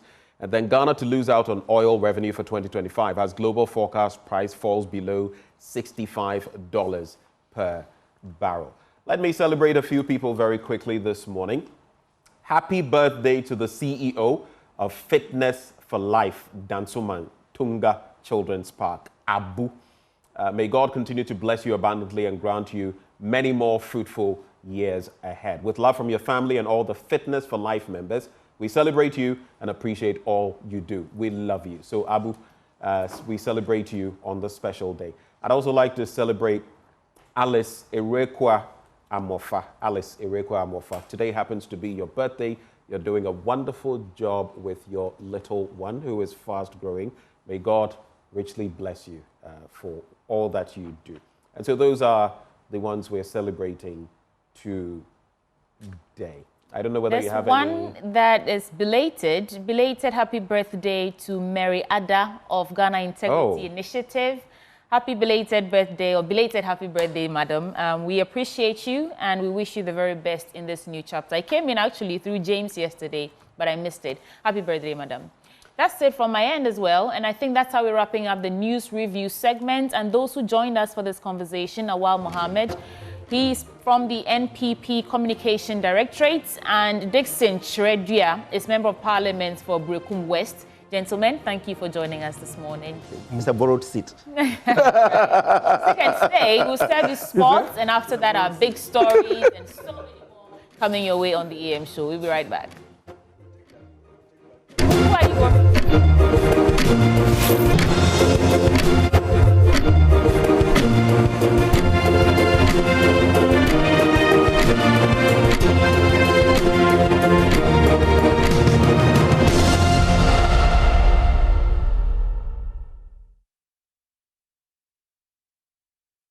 Good morning. Let's do sports now on the AM show. My name is Haruna Mubarak. Now, Ghana's Black Satellites' dream of qualifying for the World Cup has been shattered following a heartbreaking loss to Egypt in the quarterfinals of the ongoing Under-20 Africa Cup of Nations.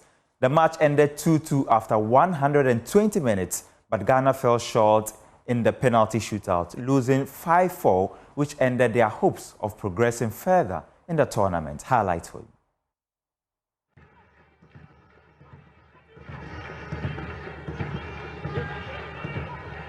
Oh, you've got to be careful there. He's trying to get rid of it. It's in the back of the net. They've scored the goal. Egypt pouncing on a misunderstanding of the back. And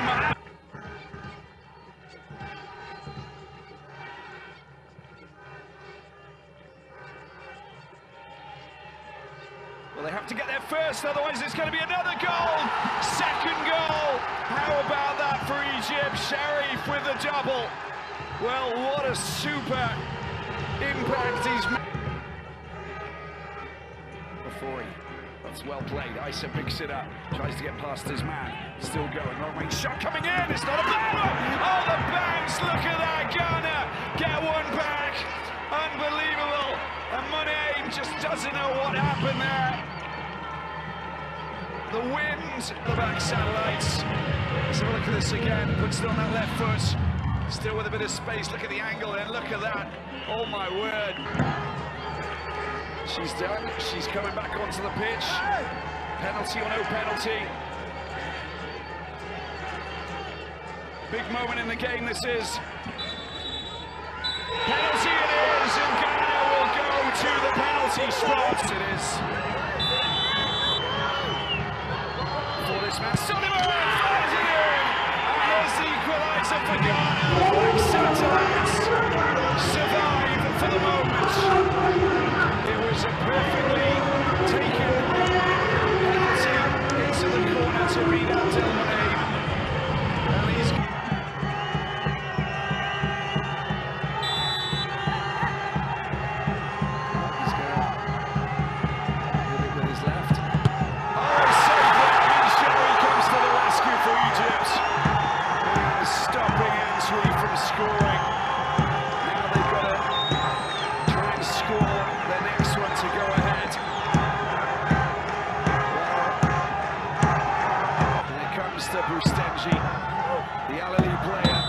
back on load to Smua. Rustenji! Sends Egypt through to the semi-finals. They've done it.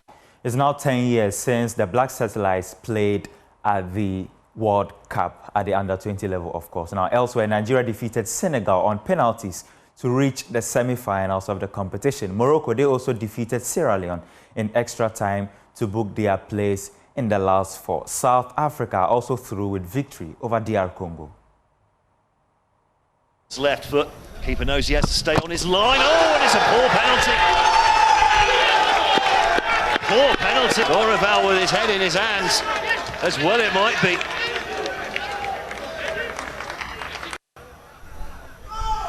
Benjamin. And that's how you take a penalty down the middle. Smash it hard and high. It's a good view actually from back here.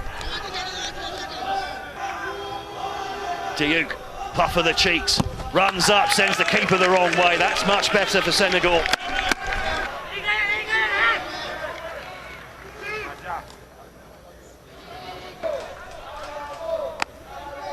Shukru with a hard and straight, with the run up, and hard and straight with the finish as well. Do the seven-time champions.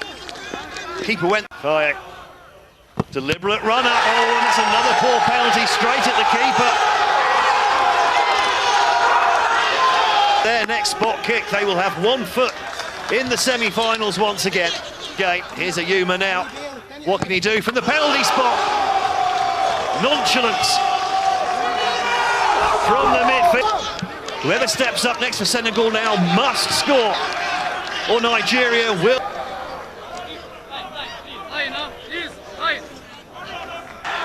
Oh. What can the central defender do here? Oh, he smashed it against the crossbar, and Nigeria through to the semi-finals. Delivery time. Rapu, can he deliver a semi-final place? Well, 2-2 under pressure with a fantastic punch out from Manitu Mbundu. Didn't reach anyone, but that one also didn't reach. And then beaten out. Malangu makes the run across. It's a great touch and taken out. Didn't win the ball. He was turning into certainly one of the best targets at the back as it swung towards him. Doesn't reach Otata. But now, turn, fire towards goal. Sir, that was an absolute rocket. But now South Africa, the other end are in. Malangu! And South Africa! Maybe on their way to the semi-finals!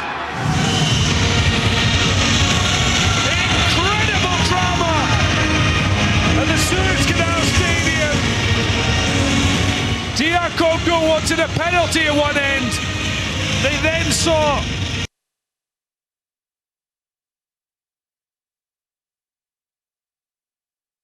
away from the under-20 AFCON. Now, former German international Gerard Asamoah has cast doubt on the likelihood of an African nation winning the FIFA World Cup anytime soon. Africa came closest in 2022 when Morocco made history by reaching the semi-finals.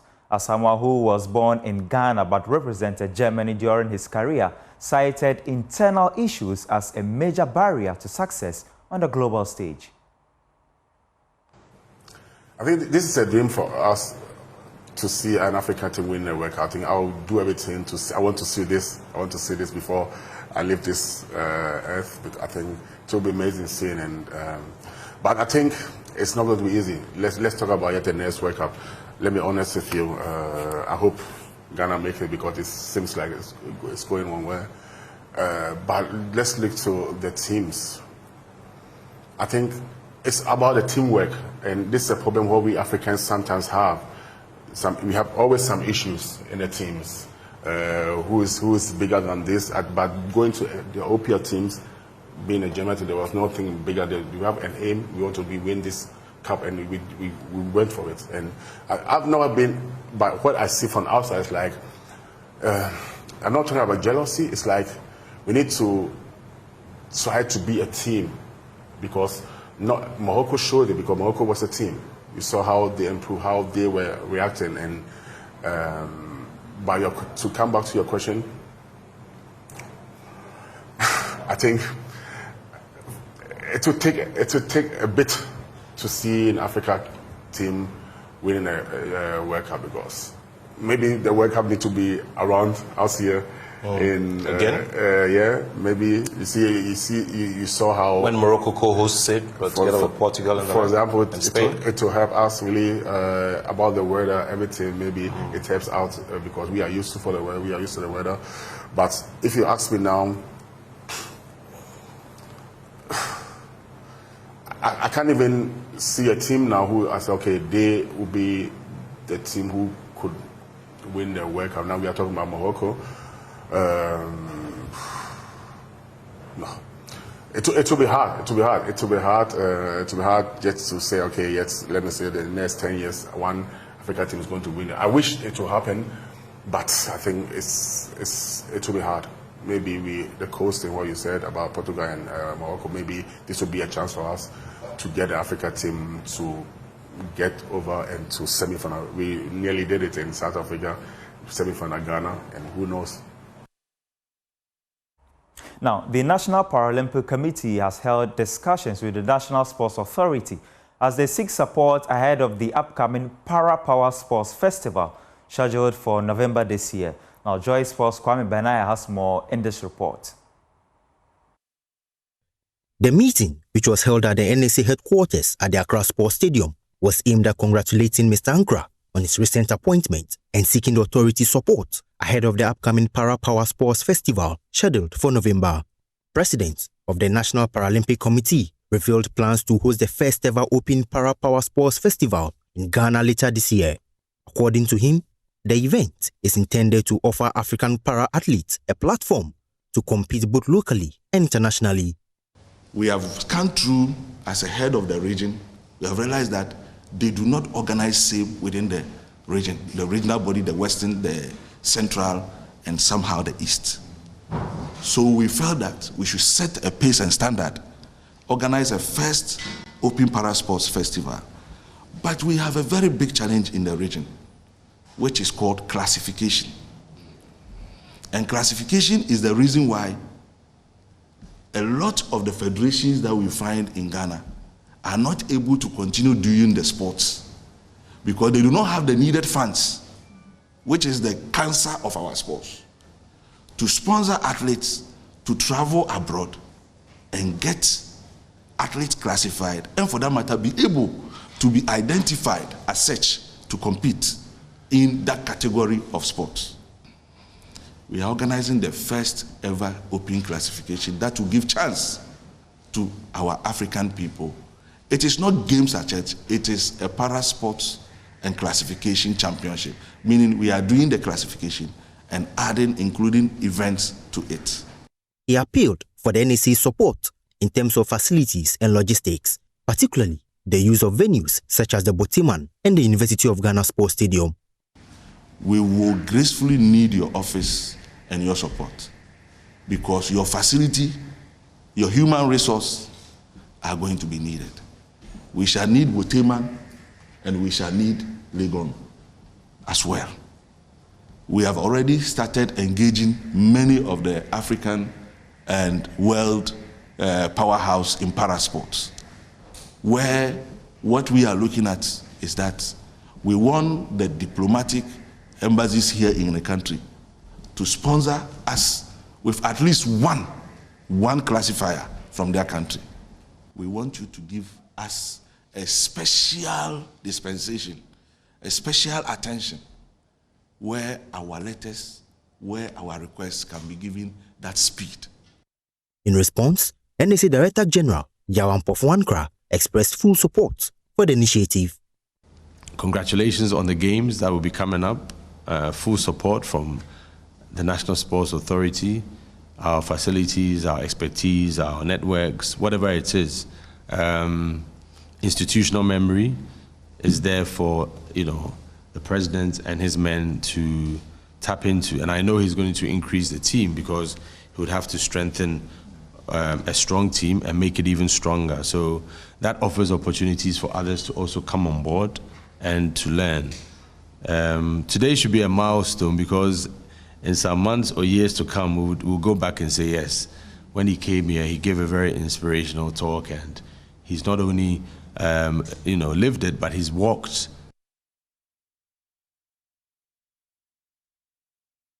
And that's how we end the sports segment on the AM show. My name is Haruna Mubarak.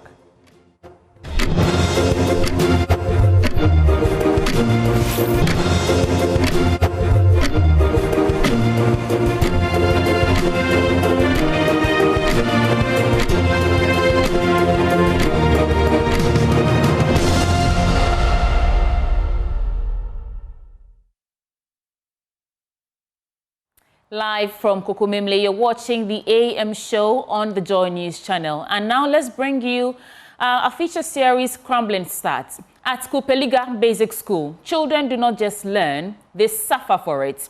They kneel, squat, and lie on bare floor just to take notes. Some endure worse conditions, others give up.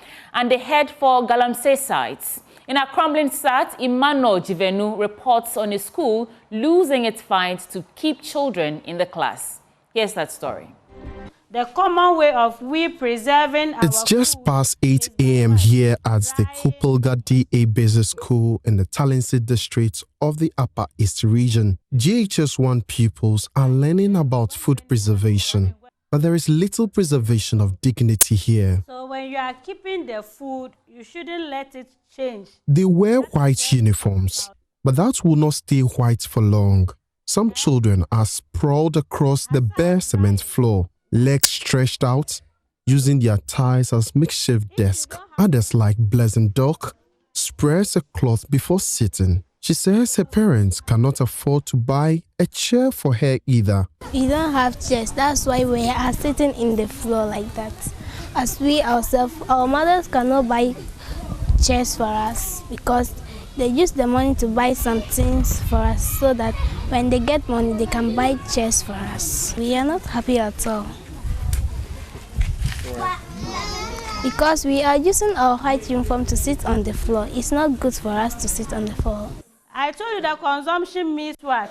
Justice Banda removes his shoe and places them gently beneath his knees, not out of reverence, but necessity, to cushion his skin and keep it from bruising. This is his daily routine. We are just kneeling down, and some of them is standing. Those people are having the chairs, they are just sitting their chairs. If you want to sit part of them, they are saying, you won't sit. Who told you that your father and your mother, they are not buying chairs for you, then their father and their mother buying chairs for him, then you want to go and sit? They are telling you like that. I'm not happy because I have not have chairs, that's why I'm not happy. Some take turns to stand, balancing exercise books on pillars that now double as makeshift desk. Others lie flat on the floor, stretching their legs to create a surface to write on. This is not just an occasional inconvenience. For these pupils, this is the only way they have known school. The situation is affecting how they learn and how long they are able to stay focused. Linda Atanga has been here for the past 3 years. If you stand and you are tired and your colleague feel that, okay, what is there, let me get up, and you also sit. Then they understand each other, then you sit. Yes, but how comfortable would they be is a question. Linda sees the impact of poor classrooms conditions every day. She says pupils rotate between kneeling, standing, and squatting to reduce the physical discomfort, but it often results in distraction. It affects teaching and learning a lot because a child needs sound mind to learn. Here is the case, the child is standing, stressed up. How will the child get that sound mind to learn? The school has 127 pupils and just 4 teachers, including the head teacher. With no teachers available at the moment, these girls have turned their classroom into a football field to pass the time.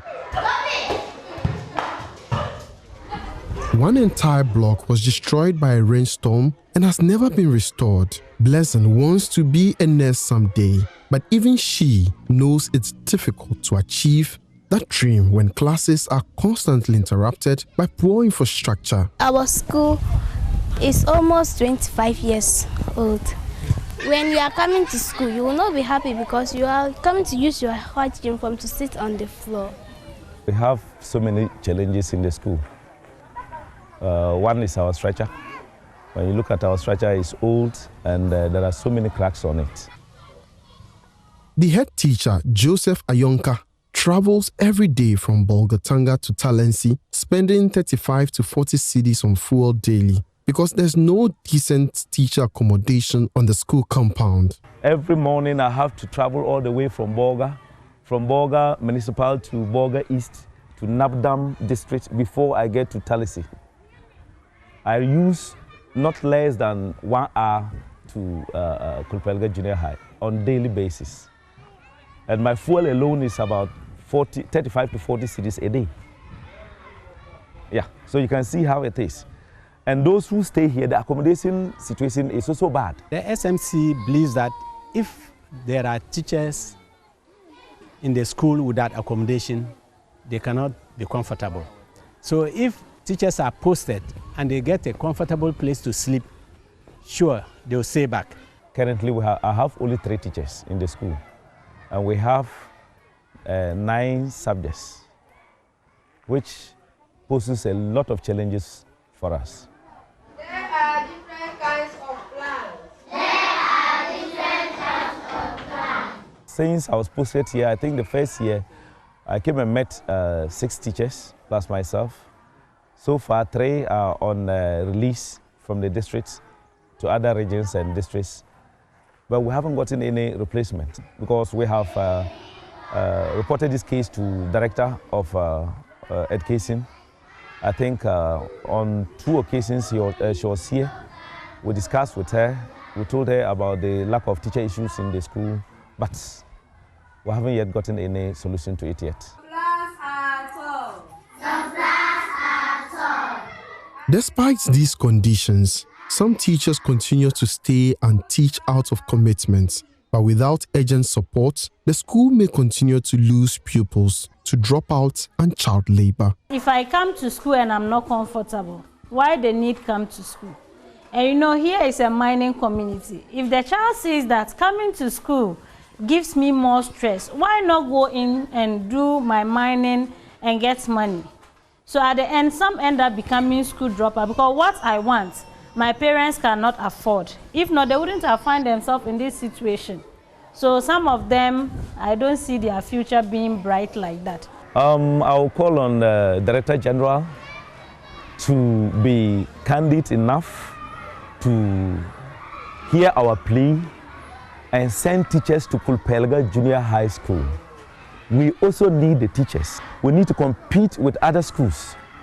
And very soon, next year, we'll be writing our BEC. Without teachers, we cannot do any miracle. And 9 subjects with 3 teachers, including me, making it 4, is too bad for us. If the Director General listens to this, he should find us teachers. Now that the region will tell us that they don't post teachers, the district says the same thing, that they don't post teachers. Teachers come from Director General. Please try and send some, or whether transfer or whatever, post new teachers to Kulpelga Junior High School so that we'll be able to compete well with other schools in the district and the whole country as a whole.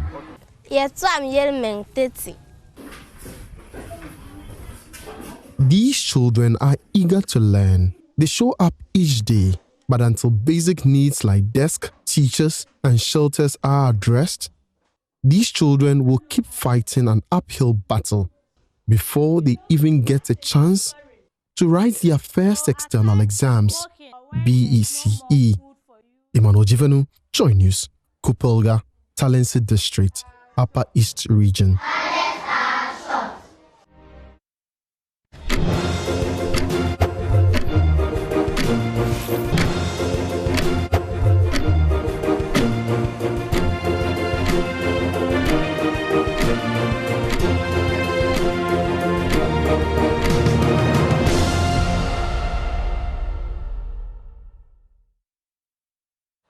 Welcome back. So that's Crumbling Start, our latest installment by Emmanuel Jivenu.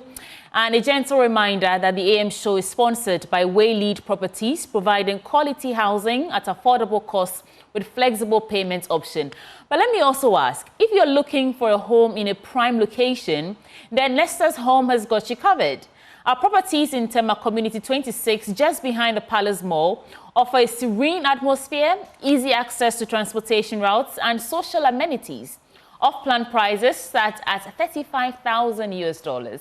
Call us and let's get interactive, and hopefully we can find you a property. These are the numbers: 053 101 4440 or 053 101 4447. You can visit our website at www.nestas.com.gh. And you are going to hear from Syntex Tank. Ben will tell you about that. Ghana, let's talk water tanks. Do you know the secret to real water storage? It's simple. If your tank doesn't have the achichidie, the tortoise on it, then it's not the correct tank. That's right, the tortoise tank, Syntex Tank, is the champion of water tanks. It is strong, it is durable, and it is built to handle our Ghanaian weather. So rain or shine, Syntex Tank has your back. It will keep you smiling. My people, go outside, check your tank. If it doesn't have a tortoise on it, it's time to scale up, upgrade. Join the Syntex Tank family today and enjoy water storage that's tough, like a tortoise. You can call this number to buy now, 0244 335 168 if you'd like to make a purchase, and also reach out to one of Syntex Tank's 400 agents nationwide. You can also shop online at syntexgh.com. Syntex Tank, I mean, you know that. Are strong, are tough. Well, it's time now. We're inviting you to have your say. You remember at the start of the show, we told you that, look, we just might do this. The number to call is 0302 211691. And our focus is on that. Right? So this whole Sami Gyamfi issue, this whole Agradaa issue, what is your take on it? And what do you think should happen to Sami Gyamfi? There are those who say, oh, first-time offender, let's caution him. Others say, oh, on the back of the optics, let's let go of him. In fact, I hear, sweetie, that the minority has disclosed the salary and the benefits of Sami Gyamfi, among others. Others are saying this, others are saying that. I don't know what you say. No, I would love to hear from you. I thought it was public information. You know, it's on the contract, It's on the back of this. Yes. That's what I'm saying. Okay. I mean, ordinarily, if not for this, would you have gone digging? Yeah. Would you have known about it? But what I'm looking forward to hearing from our callers this morning is to tell me whether the people in Agrada's church are real members. I'm genuinely curious whether they're like real members of the church. This table you want to shake. If you know someone who attends the church, I would like to hear from you, because going from chief priestess to what, a prophetess or a pastor, that's such a switch that I can't comprehend at the moment. So if you know anyone who has been to that church, please let us know. But our first caller, Ellie, good morning. You're live on the AM show. What are your thoughts? Ellie, okay, great. Go ahead. Yeah. City, good morning. Good morning. Yeah, City, the other time I called from Northern District. Okay. But it's like the network we have there is a very serious network issue. I'm calling from Japan. Okay. And so I want the government or the telecommunication agents to, attend to this network issue for us, so that we can also have our say in terms of this kind of things. Right. I think Sami Gyamfi has to act as a mature person. He should know the kind of caliber he has and a way to act. because this is a way of tarnishing the image of NDC. We have fought a lot to bring NDC to power, so he shouldn't do something that will bring us back again. Thank you so much, Ellie, for sharing your thoughts with us. Ben, who do we have next? We have Ike from Adenta. Ike, good morning. Good morning. How are you guys doing? By God's grace, we are well. Hey. I hope you are too. I am breathing and not bleeding. Great. Your thoughts, please. Yeah, okay. So I'll take this from a different angle. That is, you see, all this noise we are doing is about two things: poverty and political capital. Are we saying this young man, before he became the CEO of that company, do not have such an amount of money in his bank account or on him? Come on, let's be honest. Even you sitting there right now, but go into your pocket this morning, I should find like 1,000 cedis in your pocket or less, something, whatever. This guy can afford to give out gifts. This is not the first time he's giving out such a gift. He's done it several times if you talk to other people. So why are we making capital of this? The other thing I want to talk about is we, the media, are part of the problem. That woman, every time she touches something, it goes with negativity. So why are we giving her the media time? Blacklist her, keep her out, kill her. We are promoting such backwardness. Instead of we're talking about how to improve the country, we're spending so much media time, so much capital on such a trivial issue. A young man who can afford this amount of money through his own hard work. Right. That's my thought. Please, let's move forward. This lady needs to be blacklisted. She should be pushed to a corner and locked up in a corner. But what is the lady's crime, though? Okay, so like I just said, anytime she comes into the media space, there's some ulabalu, there's some negativity. There's nothing positive about her. Nothing positive. Give me one positivity about her. You won't get one. Well, you see, her members would disagree with you because they troop in there every Sunday. There must be something good. That's why they keep going back.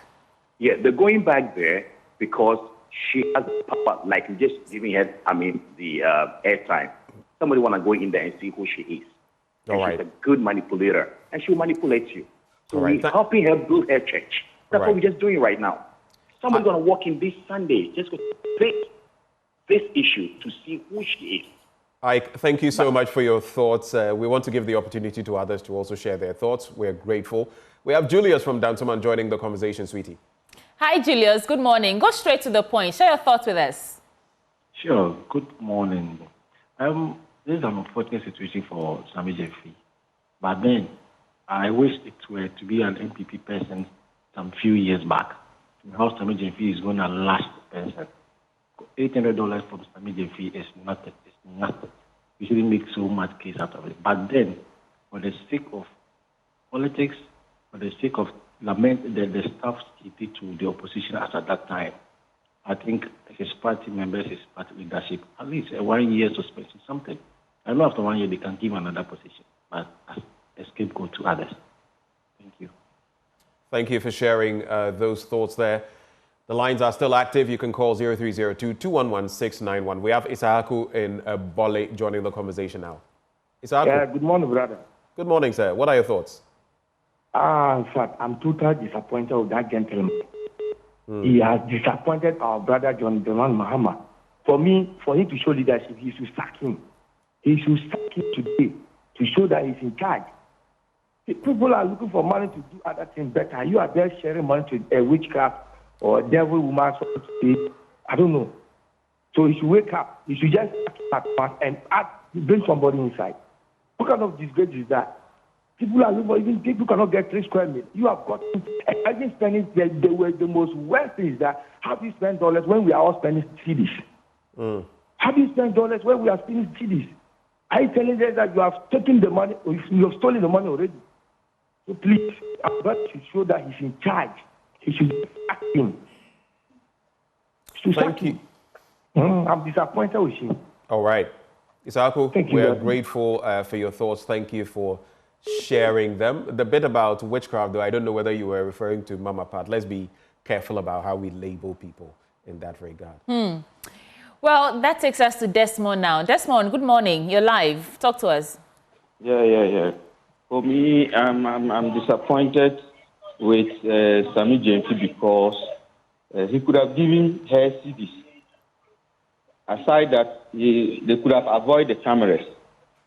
So for me, I'm really disappointed with Sami Gyamfi for that act. Brief, straight to the point. We're grateful for those thoughts. 0302-211-691. Call and let us know what is on your mind. Okay. So we have another caller. Seth is calling from Adenta. Seth, good morning. Good morning. I'd like please raise your voice a little. You have a beautiful voice, but good morning. Good morning. I'd like to greet your viewers. The reason I would say what Sami Gyamfi has done is not something that... Seth, we still need you to speak up a bit more. We can barely hear you, Seth. Oh, it's unfortunate. Sweetie, I don't know whether you could hear him well, but I was struggling. Sounded more like a whisper to me. But we have Aziz from Techiman also on the line. Aziz, talk to us. Good morning. Good morning. Good morning. But I'm not disappointed in Sami Gyamfi, but I'm only disappointed in Agradaa. We are Ghanaians. We are human beings. A gift is not a bad thing. Do you mean that Sami Gyamfi cannot afford that man? Sami Gyamfi is a well-to-do man. So I think those who are saying that they are disappointed in Sami Gyamfi, I get it wrong. But the whole thing was frustrated by Agradaa. Agradaa authorized the person to do the camera. You are begging somebody for a gift. You don't put camera on it, which is wrong. Even though you're a politician, can a politician help somebody or give somebody a gift? In our society, our religion does not tell us to separate human beings, whether this is a Muslim, this is a Christian, or whatever. No. So in all, I applaud TV3 for giving us the opportunity to also share our views. Thank you very much. You're live on Joy News. Thank you. Thank you for sharing your thoughts. You can also call and share saying 0302-211-691 extension 2. Vincent, good morning. Good morning, sir. What are your thoughts for us, please? Vincent calling from Osino. Please, this is not the first time we've seen a politician taking or giving out a gift to some people in the public. Because of the situation, we saw the and a lifetime. You understand? Taking money, we didn't see Joy News showing it and opening lines for us to give our talk. Thank you for calling us too. I think the last thing you said was thanking Joy News for giving them the platform. So Desmond is also on. Desmond, what about you? Are you disappointed? Who are you disappointed in? If not, what's on your mind? Yes, I mean, I'm not disappointed, but you see, yes, I'm not disappointed, but you see, the kind of office that Sami Gyamfi was holding before doing that, and that's something that I have problems with. And if you see the video, you can notice that it is something that they plan against the guy. So, as a appointee of the government of this thing, they have to be careful how to relate to some certain friend or some certain people. So, if you look at this woman, we know that they are campaign time. This woman make campaign against these people. So I don't know the reason why you make the time and meet the guy in the same road or the same area. So I don't know. I don't want to judge the gentleman Sami Gyamfi, but I have problem with this woman because this woman was making a lot of this in this country. We hear about this woman. So I would say that the people that Mahama has appointed, they have to be careful. Because, you see, in their campaign time, they use some thing against the MPP people. So at the same time, they are coming to use something against their campaign time. So they have to be very careful. Thank you. Thank you for those thoughts. You can still call us. The phone lines are active. We want to hear from you. What are your thoughts on these matters, sweetie? We have Ashanti calling us from Sunyain. Ashanti, what's on your mind? Yeah, morning, my people. Morning. Good morning. Yeah, the Sami Gyamfi saga is very unfortunate, let me put it this way, because Sami Gyamfi should have known better. Just look to him, you know all this. Once he has come to power, he has to, do something better as far as this matter is, or this incident is concerned. You should be careful. I like him so much. He's from my region as well. The president trusts him. You see, so you should be very careful. So something should be talked to. But asking him is very, very harsh. He shouldn't be sacked. They should have. They should call him. The leader should call him somewhere, or the office. A little discipline is suitable for Sammy. But sacking him is rather unfortunate. Thank you so much. Thank you. Thank you. Thank you for sharing your thoughts in there. Very interesting thoughts, sweetie, that we are getting from different angles. But we have Peter joining the conversation. Peter, where are you calling from? Hello. Hi, Hello, Peter, right? Where are you calling from? I'm calling from Agradaa. All right, that's Agradaa. What are your thoughts, Peter? So, I believe this is not something we should be talking about. So, it's so strange like that. You don't think it's something we should be talking about? I believe it's because of Sami Gyamfi that this issue has become so.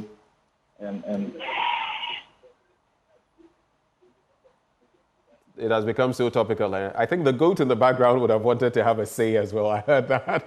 But anyway, thank you for sharing your thoughts. How many times we have George on the line. Hi, George. Hello, sweetie. Good morning. Good morning. Where are you calling us from? I just don't know what to say. It's okay. Anger. Talk to us. Yeah. If Sami Gyamfi should finance for generosity to people, is it someone like Agradaa that you show that kindness or generosity to? Is he not in this country when this man was at TV station frauding people before he became pastor? How sure is that if this man is greater than him? That he has to generosity to just send money to orphanages or even get distributed to school guys. It would have been better. Not Agradaa. This man is a fraud. We all know him. How do you give such an amount of people? Just a total waste. It is very annoying. For her position, they should spare him, but they should give him money. You shouldn't just make such a mistake again. Even this woman campaign against your party, why will you give her money? It's just a silly mistake. You shouldn't make it again. Thank you. All right. Thank you for those thoughts. I'm just saying we should be a bit more charitable in how we address it. I've heard people call the woman a fraud, a witch, and all of that. I think in all of this, caution is key. And you know what they say, when your neighbor's beard is on fire, they say get water and put it by your side, but maybe try to help quench theirs, but also get some water and put it by your side. Lessons to be learned in there. The phone lines are still active. Call through, let us know what is on your mind. 0302-211-691 extension 2. We have a caller from Sefrivi also. What's your name? Is it Noah? Yeah, Noah. Okay. Are you here to save us from the flood? Yeah, Noah. Go ahead, Noah. What are your thoughts? Good morning. Good morning. This thing shouldn't come into public and this. Sami Gyamfi being a public servant, this thing shouldn't be going up. How the government is thinking that. No, Noah, I'm struggling to hear what you're saying, Noah.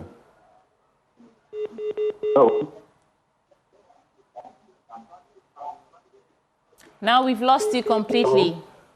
Yes. Please start again, briefly. Hello, Noah. Oh, It doesn't appear. I say it's not for phone. But it's not just you who are commenting on this. Some known public officials are also speaking up. This is something I have from Senor Hosi, and he says, on the eve of Mother's Day, Mama Pat, in the midst of a small crowd, besieged Sami Gyamfi as he left an event. We have all seen the video. It is quite clear that the young man was overwhelmed by her pleas. In an attempt to do good to this woman, he conducted himself in a manner that has displeased, quote, we the people. Clearly, the people feel slighted. But then again, we have observed a virtue in this matter, a virtue quite rare in our politics, a virtue that inspires hope. Sami Gyamfi was swift to apologize. He clearly has understood the mistake with all humility, and it is out of humility and learning that people grow a better tomorrow. Honest and open apologies are a mark of accountability of public officers. This is one such instance, and I believe we should build on this. So that's what Senor Hosi is saying. I have another post by Sam George. I'll bring it to you in a bit. He actually ends with lessons learned. Let's move on. Ghanaians aren't moving on anytime soon. But we have another caller online. Who's that? Hello, Bill. Good morning. Is it Pearl or Miriam? Hello, good morning. Okay, so Miriam, good morning. What are your thoughts for us? Do we have Miriam on the line? Well, it would appear we do not. Oh, okay. So don't listen to us on your TV set. Talk to us directly through the phone. What I'm saying is that Sami Gyamfi has done nothing wrong about charity. It's charity and independent culture. We support that. But the problem is Agradaa putting camera on him, giving her something that she asked for. So aside that, I've seen nothing wrong with that. But Sami Gyamfi also have to be careful of whom to give out next time. Because Agradaa has a, let's say, negative reputation in Ghana for all that she has gone through. And whenever she comes on stage, all we hear about her is something negative. And so he has to be careful about that next time. That's all I have to say. Thank you. All right. Thank you, Miriam, for sharing your thoughts. Sweetie, you were going to give us some more, but we have Audu on the line. Audu, good morning. Hello, Audu, good morning. Yeah, good morning. Quick thoughts? Yeah. No, like I was saying, if the money should be in the it could help Sammy at least a little bit. If the money is what? Please speak up for me. The money should be in the envelope before giving it to her. At least it will help Sammy Gyamfi a little bit. But counting the money and giving her the money cash, that is another what triggered the argument. At least next time, if you want to give this, it's allowed, but it should be in the envelope or something that can at least cover. By giving them $800, I don't think it should be a problem that can cause the young man a little problem. In addition to that, we are pleading to the media, the journalists. They should also be educating and, advising. Like they ask only questions. When they put the politicians on the bench, they only ask them questions. You have to educate. You have to tell us the truth, you the journalists. You have to tell us the truth. We have to put our leaders based on performance. Less than 3 months ago, we are seeing diamond and gold on the streets, on the media speeches by politicians. They are spoiling our waters. We are making a lot of money. Nobody is arguing. And now the young man gives just $800 and it's all over the place. Taking a lot of media. I didn't say what you did good, but at least you, the journalists, we respect you. You have to educate us and tell us the truth. Your work is to tell us the truth. To put our politicians on the radar so that we know who is performing or is not performing. It's not about asking them questions. Okay. And allowing them to say what they want to say. We are all confused. You All don't right. know which political party is doing good, which one is not doing good. But it's your job as a journalist to tell us the truth, to sacrifice for your country, because you are also part of the country. If something happens, it's not going to separate you because you are a journalist. So tell us the truth. Let's treat our leaders and treat them based on their performance. All right. Thank you. Thank you. Taking this one so seriously, please, you guys should tell us the truth. Thank you very much. We have Owusu from Amenfi. Good morning, Owusu. Good morning. What's on your mind? I'm Owusu calling from Amenfi. Okay. May I see this incident as unfortunate? Looking at it keenly, it's like Agradaa requested for something from Sami Gyamfi. And he being generous, he went into the car to give out. But you see, Sami Gyamfi, on a blind notice, someone was videoing which he didn't know. And it shouldn't have happened that way, meaning that it's not his fault that he wanted to just blow out money, but he was doing this in a kind gesture. So the problem will come from Agradaa. But in another hand, we see that if the thing did not come out, like it will continue as he has been doing the thing regularly, of which a public figure like this, he shouldn't be blowing out money. You need money to do more investment in this country. And even you yourself, you need more to even build your party yourself. But giving out to other people in this manner, I think there's a, in a way, let's take it as cool as he's a politician. He can do more than that. But he should be cautious in how he does that thing in the public street. Thank you very much. Thank you for your thoughts. Owusu Ansa there from Mansa Amenfi. Anyway, we'd also invite you, if you are minded to do so, to share your thoughts with us. 0302-211-691 extension 2, sweetie. So this is the post from Sam George. He says, we fall, we learn, we rise. A comrade who has stood with many and continues to do so. You may have issues with who he gave it to and what he gave. But let's be fair to the young man. Since I have been appointed, Sammy is the most troublesome person on my phone, looking for jobs for party people. It is who he is. I can relate with all the attacks, but Sami Gyamfi, keep your head up. Respond to the query, but always know you have the respect and affection of many. I also read a post from Alhassan Suini. I can't find it right now. And he talks about this would be the first time he's publicly saying anything about Sami Gyamfi, also saying that the young man has made a mistake. We should all forgive him and move forward. And that ushers on to us, to our next guest. Hello, good morning. Good morning. Please, what's your name and where are you calling from? I'm Christian Amatavi from Sapema. Please go ahead, Christian. Yeah, good morning to the two of you for doing a good job there.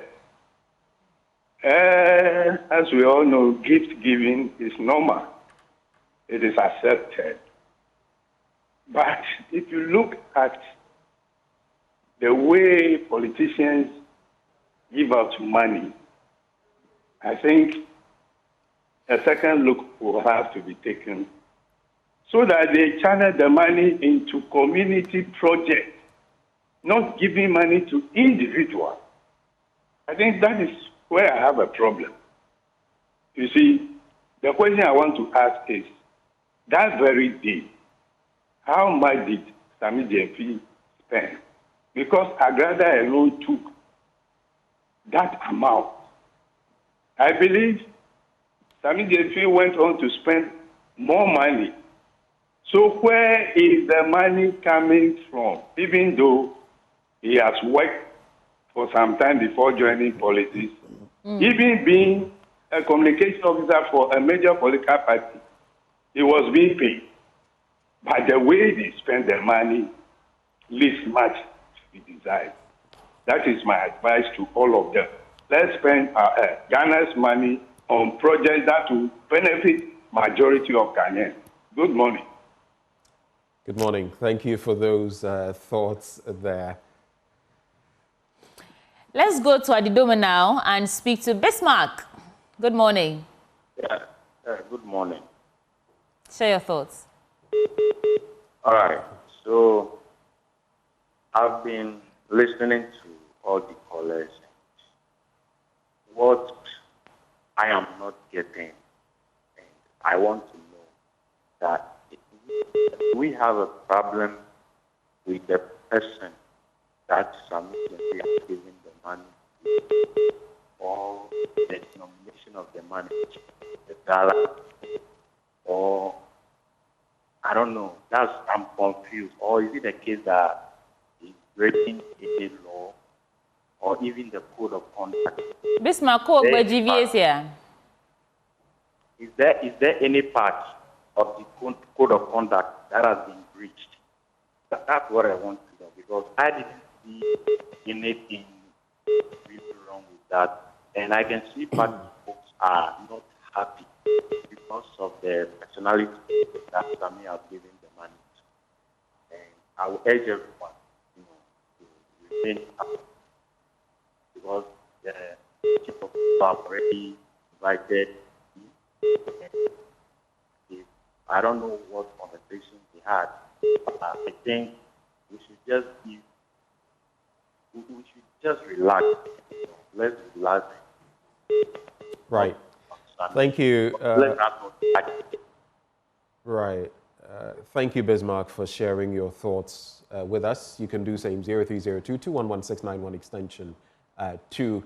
For him, he doesn't see why there's this fuss. He's asking, is it because of the person the money was given to? Is it because of the currency, the denomination that was given out, and all of that? Well, different strokes for different folks. If you have an opinion, this is where you get to share it.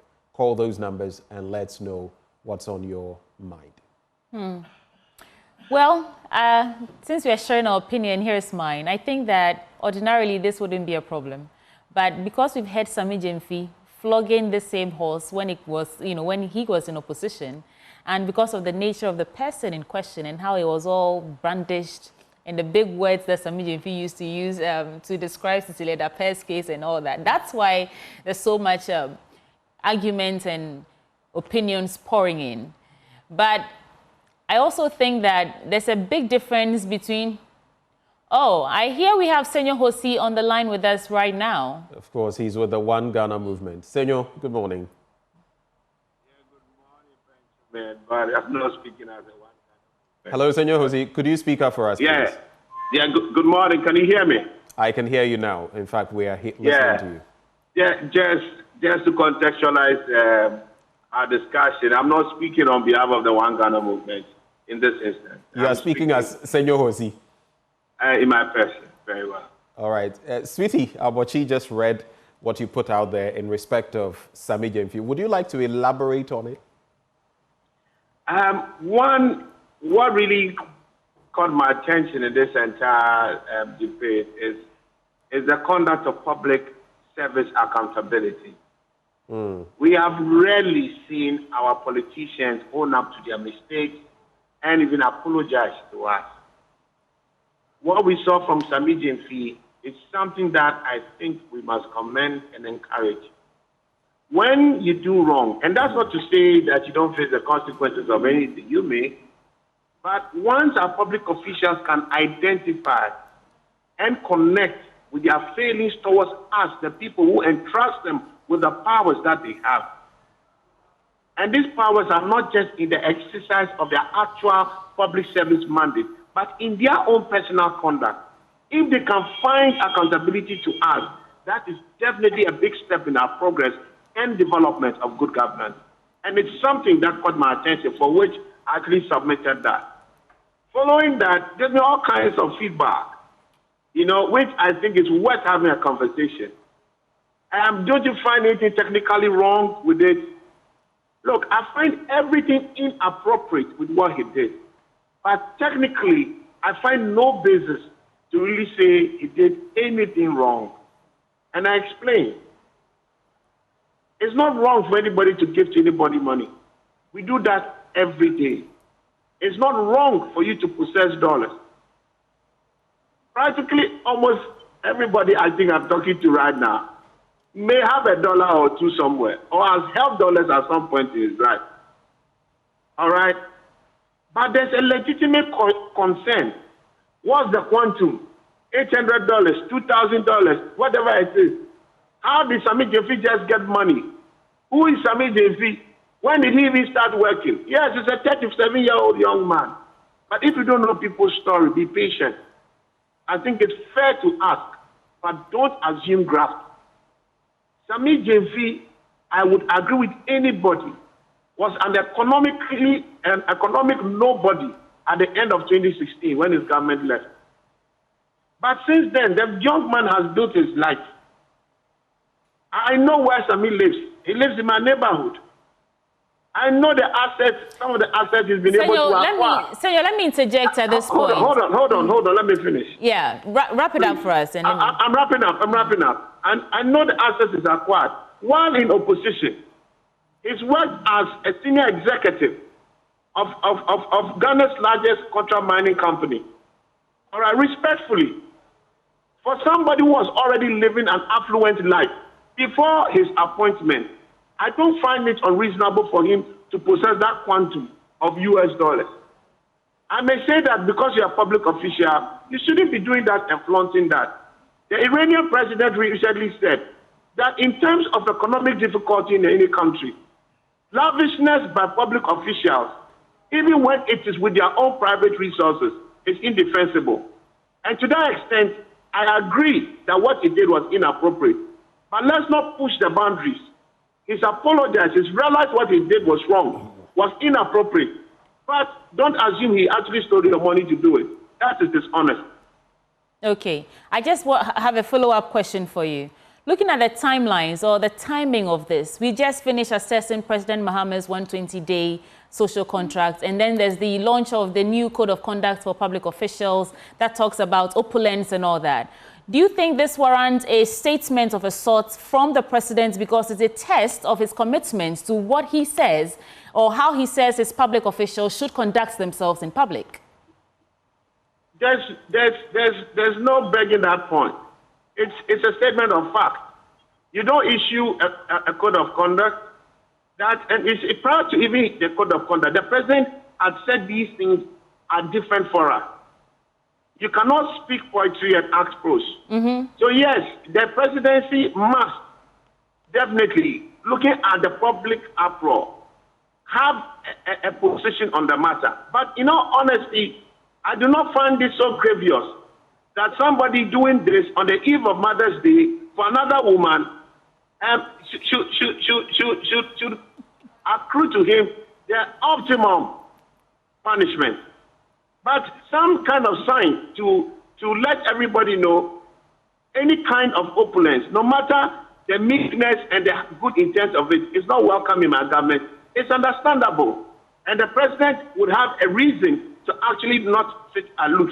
I can understand that. Senor, so let me ask you, specifically in this instance, you say the offense, of course, is not a crime, but it's not egregious enough for him to be sacked, but that there must be some form of punishment. What form of punishment would be suitable, especially noting that the Code of Conduct has about 5 or 6 steps from a reprimand to all of that? What would be the apt punishment for you?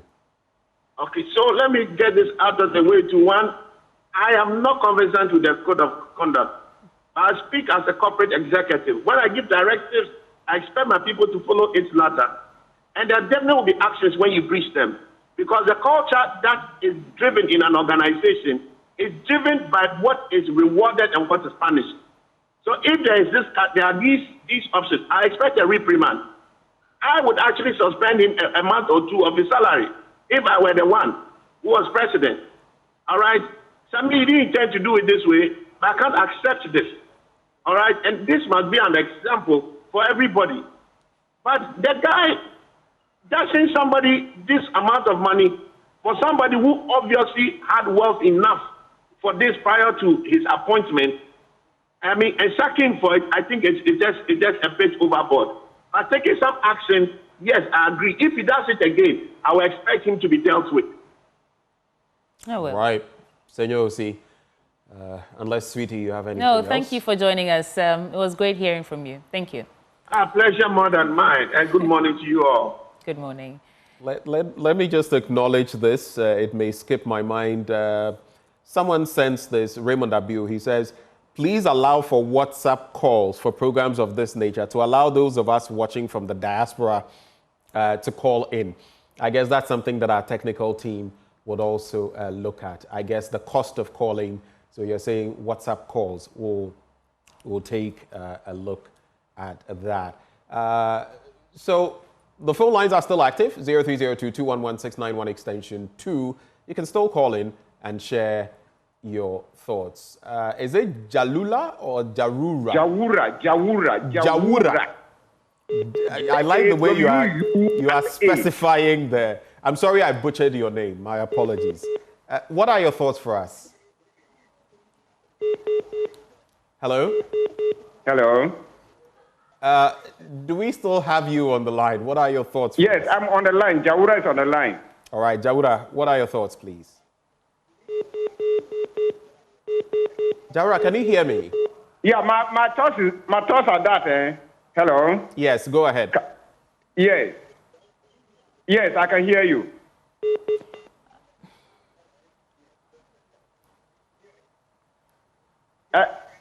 Yeah, I have 2 points. I'm hearing you on the TV, but not on my phone. Which is a mistake. Listen to us from your phone, and so let's speak directly, Jawura. Yes, I'm putting up the TV. Yes. Now I'm talking on my phone. Yes. Can you hear Jawura, me? share your thoughts with us, please. Can you hear me? We can hear you. Go ahead, please. Let's. It's unfortunate. I mean, the effort was made to speak to us. Jawura, if you can, please call again. If you're listening to me, please call again. You say you've switched your TV off, but this time, don't listen to us on your TV. Just listen to us on the phone, right? The number to call 0302-211-691 extension 2. 0302-211-691 extension 2. And it's interesting, but we have to go back to Senor Hosi. He says he's not speaking for the One Ghana movement. He's speaking for himself. Senor, is that something you missed saying? Yes. I want to say, look, as a corporate leader, you contextualize this also in line with the performance of people and the resource you are looking at. Sami Gyamfi has been one of the most efficient appointees. He was given a mandate to set up his gold board within a period. He did it within that period. And look at the output of the gold board since they started under his leadership. In the first 4 months, they've accrued gold and optimized our excess flows in this country. 4 months is equivalent to 50% of what we had the previous year. Please, this is a guy who has worked and is working efficiently. He has exercised indiscretion. I agree that some level of reprimand or some level of action according to your code of conduct must be enforced, but it must be contextualized. This is not somebody who sought to go out there to act opulently. He was caught in that opulence. And yes, he must suffer for it. But he's one of the most efficient appointees, and that must be recognized in the consideration and judgment over his conduct. Thank you. Thank you. Thank you. One thing that sticks out for me with this matter is how, Senor, thank you, this is not to you, is how government officials and other public officials are coming in to sort of support Sami Gyamfi. And in their rhetoric, it's more like he's apologetic, forgive him, he's apologized, he's seen wisdom in coming to admit that he did something wrong. I mean, for the optics of it, it was wrong, and the public feel slighted. And I may just play the devil's advocate and compare it to what we've seen in previous administrations, where this would, in fact, some people would even be scared to speak up. But that's just what I think. Let's go to Kumasi now. Who's on the line with us? Good morning. Tony. Good morning, how are you? I'm great. Yeah. Talk to me. Right. There's one thing that I was even wondering. I don't know in Ghana here that one individual person, his birthday, people from all across country came to Ghana. How much was each musician was paid? or did you call Sami Gyamfi a politician? If you look at the video carefully, Agradaa was pushing him to the car. When he got to the car, captured the money, Agradaa took the money off from the other side.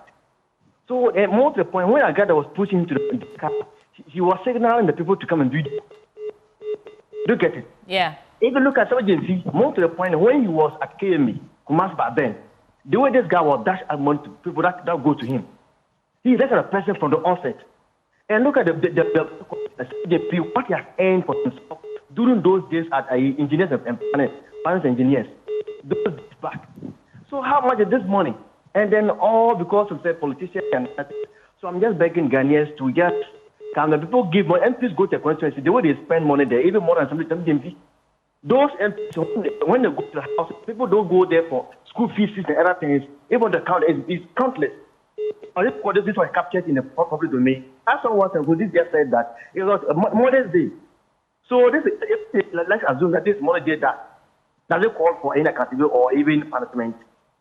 Thank you very much. Thank you for sharing your thoughts. Some of you are also reaching out saying you're trying to get through, but it's very difficult. Please keep trying. We have another caller on the line. Hello, good morning. Good morning. Please, what's your name? Where are you calling from? My name is Mohammed, calling from Kumasi. What are your thoughts? My thoughts on this issue is that, for me, I think that ordinary Ghanaians are really, the emphasis is on the kind of personality, the person that he gave the money to, not the attitude that Sami Gyamfi possessed. Because if you're looking at the person that he gave the money to, Agradaa himself is someone Ghanaians know her to be like maybe some kind of his attitudes and lifestyle, the way he lives. So the kind of person that Sami Gyamfi gave the money to is what Ghanaians are really commenting on, but not Sami Gyamfi have done anything wrong about that. Because you can give a gift to anyone at all. Let's say maybe if you would have given it to any ordinary Ghanaians apart from Agradaa, there is nothing issue that will even was there, because Agradaa is also someone. Then the person who even video it is also another factor. Because why should you video someone if I'm giving you a gift and you allow your bodyguard to also video me again? Yeah. Because because this whole issue, if I'm giving you a gift, there's no need for you to video me, and again you send it to social media again. All right. Thank you so much So for I adding think your voice. that Sami Gyamfi have done nothing wrong with that, and there's no any law that or maybe any law in Ghana that will prevent you from giving a gift to any criminal, or is a criminal or any other thing. You can give any gift to. All right, thank you. That you wish. Thank you for your Thank you very thoughts. We have my namesake, Benjamin, calling from Bogoso. Ben, good morning. Do we have Benjamin on the line? Anna Cheche phone article. Yeah, Bernard. Yeah. All right. Yeah, Ben. mine is about. It's like what is going on in the media space. Like, for instance, Sami Gyamfi. We all have to be honest to ourselves. If MPP was to be in power or the other politicians that give this information, all of us will not even have peace. It's not about political, but it's about the measure you use to measure people, the measure they use to measure it. So sometimes we should not make the thing like it is like political. Everybody likes Sami Gyamfi. He's very nice guy, but we should leave the thing to the president to decide. Man, one of my problems is some of the appointees coming to the media. It's not good. Like so we need to do what? You all are appointees. Just take care of yourself. We have a change that we need a new direction, new focus. You are not the appointee. You don't have more wisdom more than the president. Why do you have to come and explain to the whole nation that this is happening? It's not good. So I'm appealing to use your media to tell the chief of staff to give everybody warning. When a colleague has an issue, they should leave the thing to the chief of staff, the president, to decide, not a member of the government who is coming on the event to come and tell Ghanaians how they see it. Please, it's not good. We are having so many challenges now as a country. We don't know where to run. Now, when you watch the media, one of my favorite people that are listening to them on all of them are going to government appointees. We don't know who to trust. We are just getting confused now. Because you know, as a journalist like you, Mr. Ben, then this guy, my favorite guy on the journey, all of these people stand for years. And some of the people, when they come, you put their trust in them, they just betray you and go and follow politics. So if everybody is good, who will hold the executive accountable? Everybody is just taking appointments. Now we are lost as a country. So please, we encourage some of you people, just be true to yourself and God and serve the nation. It's not about politics, it's not about nothing. It's about service to the country and service to God. That is what everybody is needing. So not like everybody likes Sami Gyamfi. Me, I don't see, first I hear the tip from the social media. But what I'm saying now, I don't think it's anything that we have to take it serious. But if Sami Gyamfi should have handled this on the other, all of you will not sleep. That is how everybody are taking him. But what I'm seeing now is not something serious that we have to take it as a nation. That's Sami Gyamfi. So this is a lesson to everybody. Apart from politics, we have life to live. When somebody do something, when you talk it in a manner that you are talking about. Don't hide the truth and talk everything black as if with politics to restore life again. Right, so this is a lesson to all of them, even some George himself. All of them is a lesson to them. Today is Sami Gyamfi, tomorrow it can be you. They should think of themselves. When issue come, nobody should comment. They should leave the thing to the president. Thank you, my brother. Thank you for your thoughts. We have Dr. Tia Kabiru Mahama. He's legislator representing Wale Wale. He joins the conversation. Good morning. Ben. I hope you're well. I'm doing great. Okay. The minority has taken particular interest in respect of this development, but the question that some people are asking is, what law, what crime has he committed? What are your thoughts on that? Well, so first and foremost, the call by the minority is not only a legal call, but it's also a policy call and a moral call.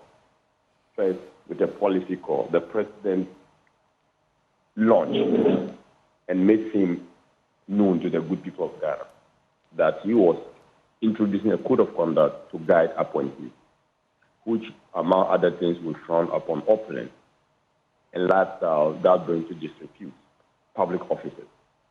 Clearly, the conduct of Mr. Gyamfi falls or borders on this particular code of conduct, and we expect the police, that code of conduct by the president to be applied. Aside that, we make reference to the Foreign Exchange Act, and this act prohibits anyone engaged in the business of dealing with the dollar without authorization. And we are raising without what? Without authorization. So if you read Section 3(1) of the Act, it says that no person shall be engaged in the business of dealing with the dollar without authorization under the Act. And if you read further, under subsection 4 of the same Section 3, it defines the business of dealing with the dollar to include paying and receiving in foreign currency. So the law is actually not to engage in the business of dealing in foreign currency.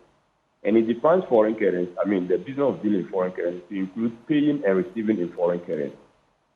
Okay, that law, we believe sincerely, has been breached because you are not allowed. The only legal tender within the jurisdiction, Ghana, is the United States dollar. And if you follow, you remember the Bank of Ghana has caused to severally warn the good people of Ghana against pricing in dollar, making payment in dollar, receiving in dollar, or anything that has to do with making the dollar the medium of transaction within the country. So we sincerely believe that this law has been breached. And even for anything, Mr. Gyamfi could have been holding dollar for the purpose of transaction. Section 16 provides that. Section 15 provides that ought to be done through a bank, because we know that transaction between a resident and non-resident or between non-residents could be done through a foreign currency, but that has to be done through the bank. Again, we feel like if you read the Currency Act, Section 26 thereabout, also raises issue about anything that has to do with making in circulation notes or coins of foreign nature those are amounts to the devaluing your own currency. Okay, so these are the relevant laws we think that he has breached on the legal front. And when we talk about the moral issue, Mr. Sami Gyamfi has raised moral issue in the past about people affinity to dollar when you have the Ghana cedi, about people not having faith in our own money, and that is causing the depreciation of the cedi. They have had cause to bring Madam Sister Deba to the chopping box when it was realized that she's keeping dollar in her home. Right? So this is the moral issue aspect. So clearly, both morally, both policy-wise, and also legally, we think everything is wrong with. Just a quick follow-up for you, Sweetie Abachi will be coming in shortly. You say it's a moral issue, not a legal one, technically. And you talk about the fact that this is how he sounded in the past. Is it because it's Sami Gyamfi who has done it? And in any instance, what would be the sort of reprimand that you would want to bring so I'm not saying it's just a moral issue. I've given you the moral aspect, I've given you the legal aspect, and I've given you the policy aspect. So it's not just a moral aspect. So I'm saying I didn't say it was. I said technically. You said it wasn't so much of a legal issue. But my point is beyond what you've said. Beyond what you've said. And I say that, Ben, I didn't say technically it was not a moral issue. I said on all three scores, there is an issue. Okay. So that's the point I make. In respect of what he's done, what do you think would be a sufficient reprimand? Well, so the law provides that if the law is breached, he has to pay about 300 penalty units or a term of imprisonment not exceeding 18 months or both. That is what the law says. If you look at the policy by the Code of Conduct, the president will have to relieve him of his duty or suspend him pending full investigation into the conduct. That is because we don't even know the source of that fund. The source of that money is a different issue. We know we approved 279 million as revolving funds for the gold board. Would it be part of that money? We don't know yet. Right? So we will need to do full investigation to establish whether those were private funds. And even if that was private funds, why should he be spending dollar? Because spending it and circulating dollar in the country is against the law. So we think that these measures, the legal measure of prosecution and possible fine or conviction into sentence, or the president relieving of duty, or at the least suspending him pending for the full investigation. Considering the circumstances under which this controversy came to light, and Sami Gyamfi's acceptance of the offense here, and the apology that he gave, unwarranted, would you say that it does anything to water down the gravity of the situation? I mean, apology or being remorseful can go into it can serve as mitigating measure into the sentence. And I'm sure that if it was in the court of law, the judge probably would have been minded. And having mitigated punishment, would say that the gentleman has shown remorse, he admits he has done something wrong. And it can go into as a friend, I want us to also factor that into the punishment or sanction that he may deserve. But, sometimes apology is not enough if it is supposed to also be deterrent measure for other people watching. The minority has been scrutinizing government action since, of course, you went into opposition. What are expectations of President John Dramani Mahama on this issue, on the back of the Code of Conduct that he himself launched a few days ago, and all the legal instruments that you're citing to back that this is actually a crime? What are expectations of the president? Well, so the president is that we say this is a watershed moment for the president because in the statement we mentioned that God has a way of testing the faith and integrity of men to determine whether what they say with their lips sit down in their heart. And this is one classical case that will be testing the president as to whether he really means what he says. And we expect that the president would let the good people of Ghana know that when he made for us and for his appointees the Code of Conduct, he didn't mean that to just be a piece of paper, but a document that is enforceable. And that is one expectation of the president. We expect the president that he came to the president with us MP, because that belief over the MPP was what gave him the money. it's an opportunity for him to keep that faith and belief or to dash it within the 4 years that he has to do. So these are our expectations of the president. But our role as responsible for oversight will not renege on that particular responsibility. We'll perform it to the best of our ability, and we will do it without fear or favor. Lastly, about Nana Agradaa, what are expectations? Because in as much as these circumstances don't inculpate her, it doesn't exculpate her as well. Is she free of charge? What happens to her? Exactly. We have noted that Agradaa, the clock started ticking for her on Saturday when she received that amount. Different versions.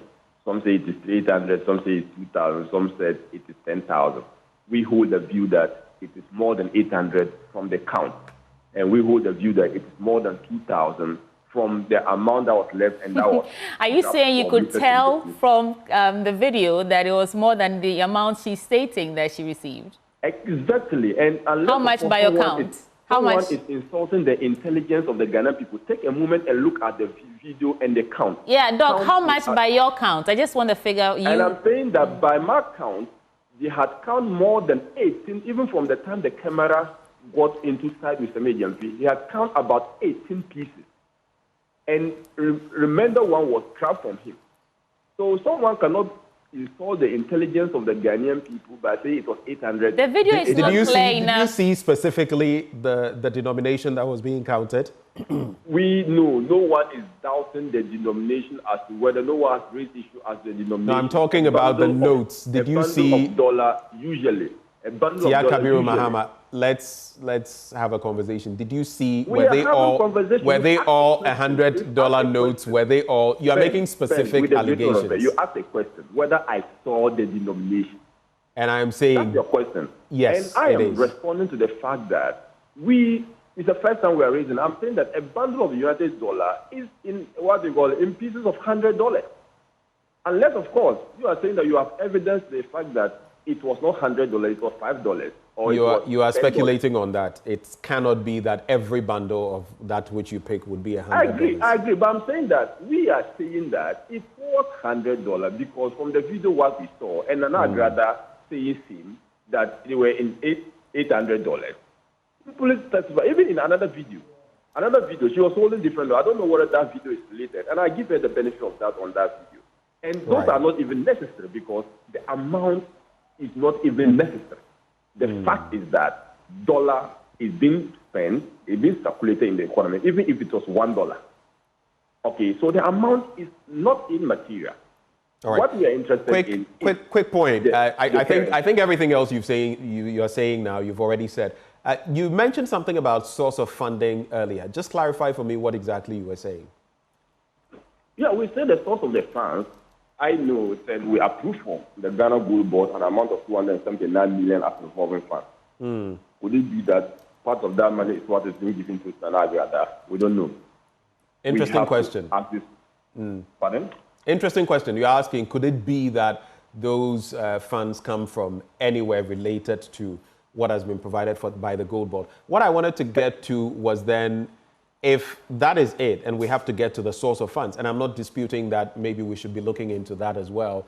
Did you have the same reaction when the sums of money were discovered with Cecilia Dapa? I had the same reaction, and if you go through the history, probably if you see anywhere me speaking in favor, in support, and at that time, you know, I was a regular government communicator. Around that time, that same episode happened.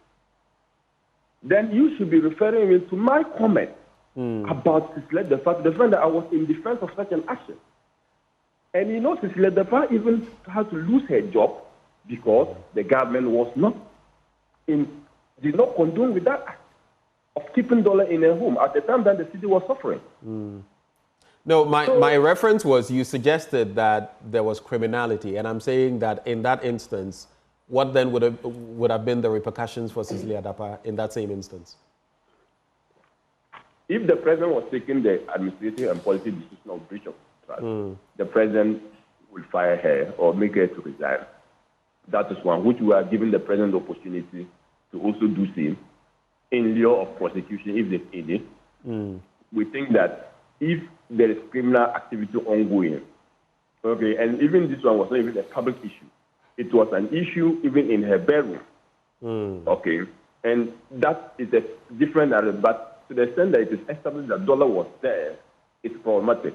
No, you specified the source of the funding, and then you said that we have to get to the source of it, find out how it was accrued. Hold for me. Up to today, not even the courts, and these matters are still being looked at by the court, so I'll not get too far into them, but the exact source of those funds have not been clearly established. I'm sure you're fully aware of that. In this instance as well, I don't dispute that maybe we should find out where the funding came from. But once you allege criminality and we go to the law, that is why I'm asking if we should apply it in this instance. Could we have applied it in that instance as well? The same rod? We applied it in that incident, and the matter and source of that money is a subject matter of investigation by the special prosecutor. So that has been in motion. So someone saying it did not apply may not exactly be right, because the source of that fund was the source of investigation by the special prosecutor. And I do remember, I may be wrong, that special prosecutor did not link those particular funds to any public source. But as that is made, the most important thing is that it became a subject matter of investigation by the special prosecutor. And that is important to note. All right. To be fair to you, there's a comment here I'd like to run by you if you have a reaction. Reverend Lati says, the hypocrisy of the Wale Wale MP is stretching the Act of Parliament to an absurd conclusion. There is no evidence that Sami Gyamfi had stolen the $800. We know, for example, that CEP's value used cars in dollars and euros, then converts the same into cedis. If we pay duty in cedis having been converted from dollars, are we not paying in dollars? How do you respond to that? Briefly. First and foremost, you can pricing in dollar in the country is not allowed. You can have price of goods and services outside the country, which is in dollars. You are allowed to make payment to those countries in dollars and must be made through the bank, Section 15 of the Foreign Exchange Act. So the fact that someone is committing an illegality, we think that I should accept another illegality because some other person is committing it. That is what the gentleman is saying. And if you say hypocrisy, I don't know what it means by hypocrisy, because some people are committing illegality and I have not commented on it, and now some other person is committing. Let the issue come and see whether or not, if they further on my role as members of the Finance Committee, whether I'll comment or not.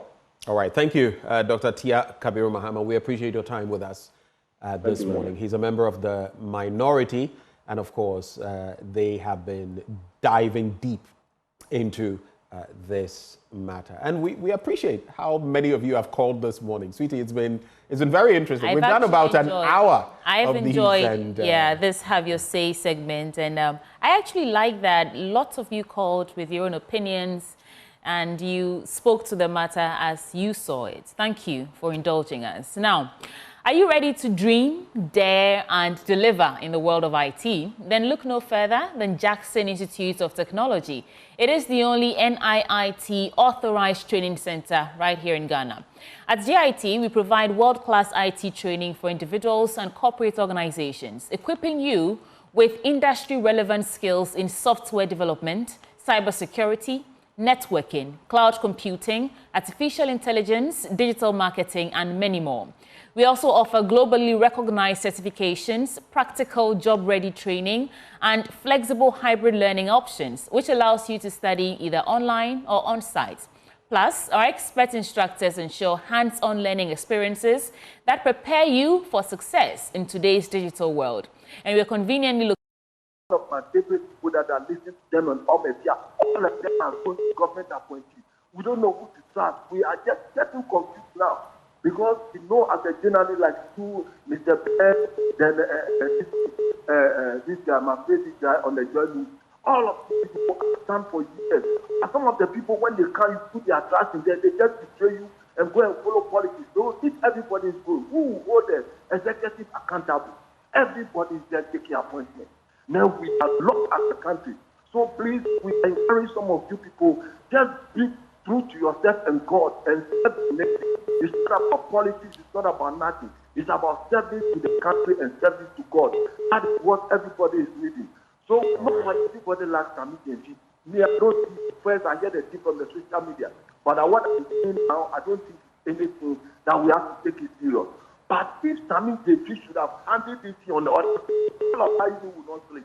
That is how everybody are taking him. But what I'm seeing now is not something serious that we have to take it as a nation. That's Sami Gyamfi. So this is a lesson to everybody. Apart from politics, we have life to live. When somebody do something, when you talk it in a manner that you are talking about. Don't hide the truth and talk everything black as if with politics to restore life again. Right, so this is a lesson to all of them, even some George himself. All of them is a lesson to them. Today is Sami Gyamfi, tomorrow it can be you. They should think of themselves. When issue come, nobody should comment. They should leave the thing to the president. Thank you, my brother. Thank you for your thoughts. We have Dr. Tia Kabiru Mahama. He's legislator representing Wale Wale. He joins the conversation. Good morning. Ben. I hope you're well. I'm doing great. Okay. The minority has taken particular interest in respect of this development, but the question that some people are asking is, what law, what crime has he committed? What are your thoughts on that? Well, so first and foremost, call by the minority is not only a legal call, it's also a policy call and a moral call. First, with a policy call, the president launched and made him known to the good people of Ghana that he was introducing a code of conduct to guide appointees, which, among other things, will frown upon opulence and lifestyle that bring to disrepute public officers. Clearly, the conduct of Mr. Gyamfi falls or borders on this particular code of conduct, and we expect that code of conduct by the president to be applied. Aside that, we make reference to the Foreign Exchange Act, and this act prohibits anyone engaged in the business of dealing with the dollar without authorization. And we are raising without what? Without authorization. So if you read Section 3(1) of the Act, it says that no person shall be engaged in the business of dealing with the dollar without authorization under the Act. And if you read further, under subsection 4 of the same Section 3, it defines the business of dealing with the dollar to include paying and receiving in foreign currency. So the law is actually not to engage in the business of dealing in foreign currency. And it defines foreign currency, the business of dealing in foreign currency to include paying and receiving in foreign currency. Okay, that law, we believe, sincerely, has been breached because you are not allowed. The only legal tender within the jurisdiction, Ghana, is the United States dollar. And if you follow, you remember the Bank of Ghana has paused to severally warn the good people of Ghana against pricing in dollar, making payment in dollar, receiving in dollar, or anything that has to do with making the dollar the medium of transaction within the country. So we sincerely believe that this law has been breached. And even for anything, Mr. Gyamfi could have been holding dollar for the purpose of transaction. Section 16 provides that. Section 15 provides that ought to be done through a bank, because we know that transaction between a resident and non-resident or between non-residents will be done through a foreign currency, but that has to be done through the bank. Again, we feel like if you read the Currency Act, Section 26 thereabout, also raises issue about anything that has to do with making in circulation notes or coins of foreign nature. Those are amounts to the devaluing your own currency. Okay, so these are the relevant laws we think that he has breached on the legal front. And when we talk about the moral issue, Mr. Sami Gyamfi has raised moral issue in the past about people's affinity to dollar when you have the Ghana cedi, about people not having faith in our own money, and that is causing the depreciation of the cedi. They have had cause to bring Madam Sister Deba to the chopping box when it was realized that she's keeping dollar in her home. Right? So this is the moral issue aspect. So clearly, both morally both policy-wise and also legally, we think everything is wrong with Just a quick follow-up for you. Sweetie Abachi will be coming in shortly. You say it's a moral issue, not a legal one, technically. And you talk about the fact that this is how he sounded in the past. Is it because it's Sami Gyamfi who has done it? And in any instance, what would be the sort of reprimand that you would want to bring to I'm not saying it's just a moral issue. I've given you the moral aspect, I've given you the legal aspect, and I've given you the policy aspect. So it's not just a moral aspect. So I'm saying I didn't say it was. I said technically. You said it wasn't so much of a legal issue. But my point is beyond what you've said.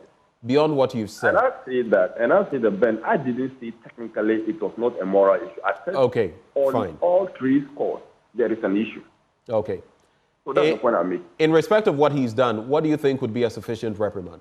Well, so the law provides that if the law is breached, he has to pay about 700 penalty units or a term of imprisonment not exceeding 18 months or both. That is what the law says. If you look at the policy by the Code of Conduct, the president will have to relieve him of his duty or suspend him pending full investigation into the conduct. That is because we don't even know the source of that fund. The source of that money is a different issue. We know we approved 279 million as revolving funds for the Gold Board. Would it be part of that money? We don't know yet. Right? So we will need to do full investigation to establish whether those were private funds. And even if that was private funds, why should he be spending dollar? Because spending it and circulating dollar in the country is against the law. So we think that these measures, the legal measure of prosecution and possible fine or conviction into sentence, or the president relieving of duty, or at the least suspending him pending for the full investigation.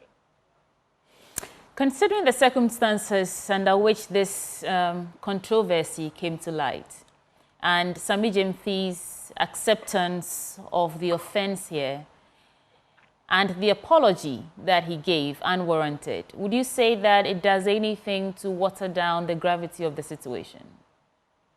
I mean, apology or being remorseful can go into it can serve as mitigating measure into the sentence. And I'm sure that if it was in the court of law, the judge probably would have been minded. And having mitigated punishment, would say that the gentleman has shown remorse, he admits that done something wrong. And it can go into as a friend, I want us to also factor that into the punishment or sanction that he may deserve. But, sometimes apology is not enough if it is supposed to also be deterrent measure for other people watching. The minority has been scrutinizing government action since, of course, you went into opposition. What are expectations of President John Dramani Mahama on this issue, on the back of the Code of Conduct that he himself launched a few days ago, and all the legal instruments that you're citing to back that this is actually a crime? What are expectations of the president? Well, so the president is that we say this is a watershed moment for the president because in the statement we mentioned that God has a way of testing the faith and integrity of men to determine whether what they say with their lips sit down in their heart. And this is one classical case that will be testing the president as to whether he really means what he says. And we expect that the president would let the good people of Ghana know that when he made for us and for his appointees the Code of Conduct, he didn't mean that to just be a piece of paper, but a document that is enforceable. And that is one expectation of the president. We expect the president that he came to the president with us MP, because that belief over the MPP was what gave him the money. It's an opportunity for him to keep that faith and belief or to dash it within the 4 years that he has to do. So these are our expectations of the president. But our role as responsible for oversight will not renege on that particular responsibility. We'll perform it to the best of our ability, and we would do it without fear or favor. Lastly, about Nana Agradaa, what are expectations? Because in as much as these circumstances don't inculpate her, it doesn't exculpate her as well. Is she free of charge? What happens to her? Exactly. We have noted that Agradaa, the clock started ticking for her on Saturday when she received that amount. Different versions. Some say it is 800, some say it's 2,000, some said it is 10,000. We hold the view that it is more than 800 from the count. And we hold the view that it is more than 2,000 from the amount that was left and that was... Are you saying you could tell from the video that it was more than the amount she's stating that she received? Exactly. And how much by your count?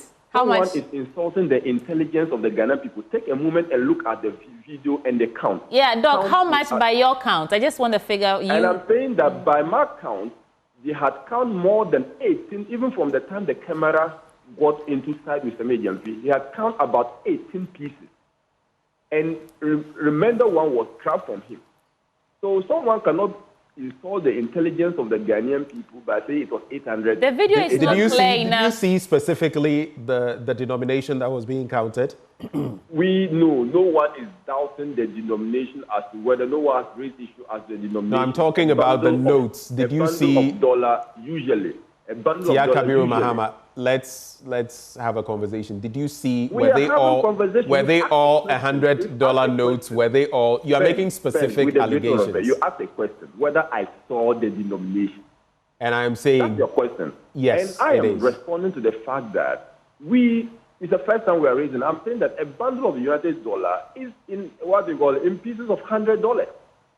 Unless, of course, you are saying that you have evidence the fact that it was not $100, it was $5. Or you are speculating on that. It cannot be that every bundle of that which you pick would be $100. I agree, but I'm saying that we are saying that it was $100 because from the video what we saw, and Agradaa saying that they were in $800.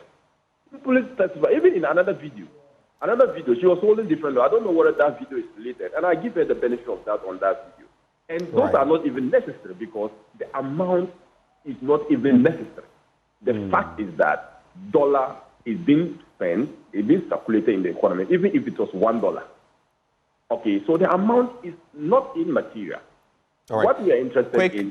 Quick point. I think everything else you're saying now, you've already said. You mentioned something about source of funding earlier. Just clarify for me what exactly you were saying. Yeah, we said the source of the funds. I know that we approved for the Ghana Gold Board an amount of 279 million as a revolving fund. Could it be that part of that money is what is being given to Agradaa? We don't know. Interesting question. Pardon? Interesting question. You're asking, could it be that those funds come from anywhere related to what has been provided for by the Gold Board? What I wanted to get to was then, if that is it, and we have to get to the source of funds, and I'm not disputing that maybe we should be looking into that as well. Did you have the same reaction when the sums of money were discovered with Cecilia Dapa? I had the same reaction, and if you go through the history, probably if you see anywhere me speaking in favor, in support, and at that time, you know, I was a regular government communicator. Around that time, that same episode happened. Then you should be referring me to my comment about Cecilia Dapa, the fact that I was in defense of such an action. And you know, Cecilia Dapa even had to lose her job because the government was did not condone with that act of keeping dollar in her home at the time that the city was suffering. No, my reference was you suggested that there was criminality, and I'm saying that in that instance, what then would have been the repercussions for Cecilia Dapa in that same instance? If the president was taking the administrative and policy decision of breach of trust, the president will fire her or make her to resign. That is one, which we are giving the president the opportunity to also do same in lieu of prosecution if there's any. We think that if there is criminal activity ongoing, okay, and even this one was not even a public issue, it was an issue even in her bedroom, okay, and that is a different area, but to the extent that it is established that dollar was there, it's problematic. No, you specified the source of the funding, and then you said that we have to get to the source of it, find out how it was accrued. Hold for me. Up to today, not even the courts, and these matters are still being looked at by the court, so I'll not get too far into them, but the exact source of those funds have not been clearly established. I'm sure you're fully aware of that. In this instance as well, I don't dispute that maybe we should find out where the funding came from. But once you allege criminality and we go to the law, that is why I'm asking if we should apply it in this instance. Could we have applied it in that instance as well? The same rod? We applied it in that incident, and the matter and source of that money is a subject matter of investigation by the special prosecutor. So that has been in motion. So someone saying it did not apply may not exactly be right, because the source of that fund was the source of investigation by the special prosecutor. And I do remember, I may be wrong, that special prosecutor did not link those particular funds to any public source. But as that is made, the most important thing is that it became a subject matter of investigation by the special prosecutor. And that is important to note. All right. To be fair to you, there's a comment here I'd like to run by you if you have a reaction.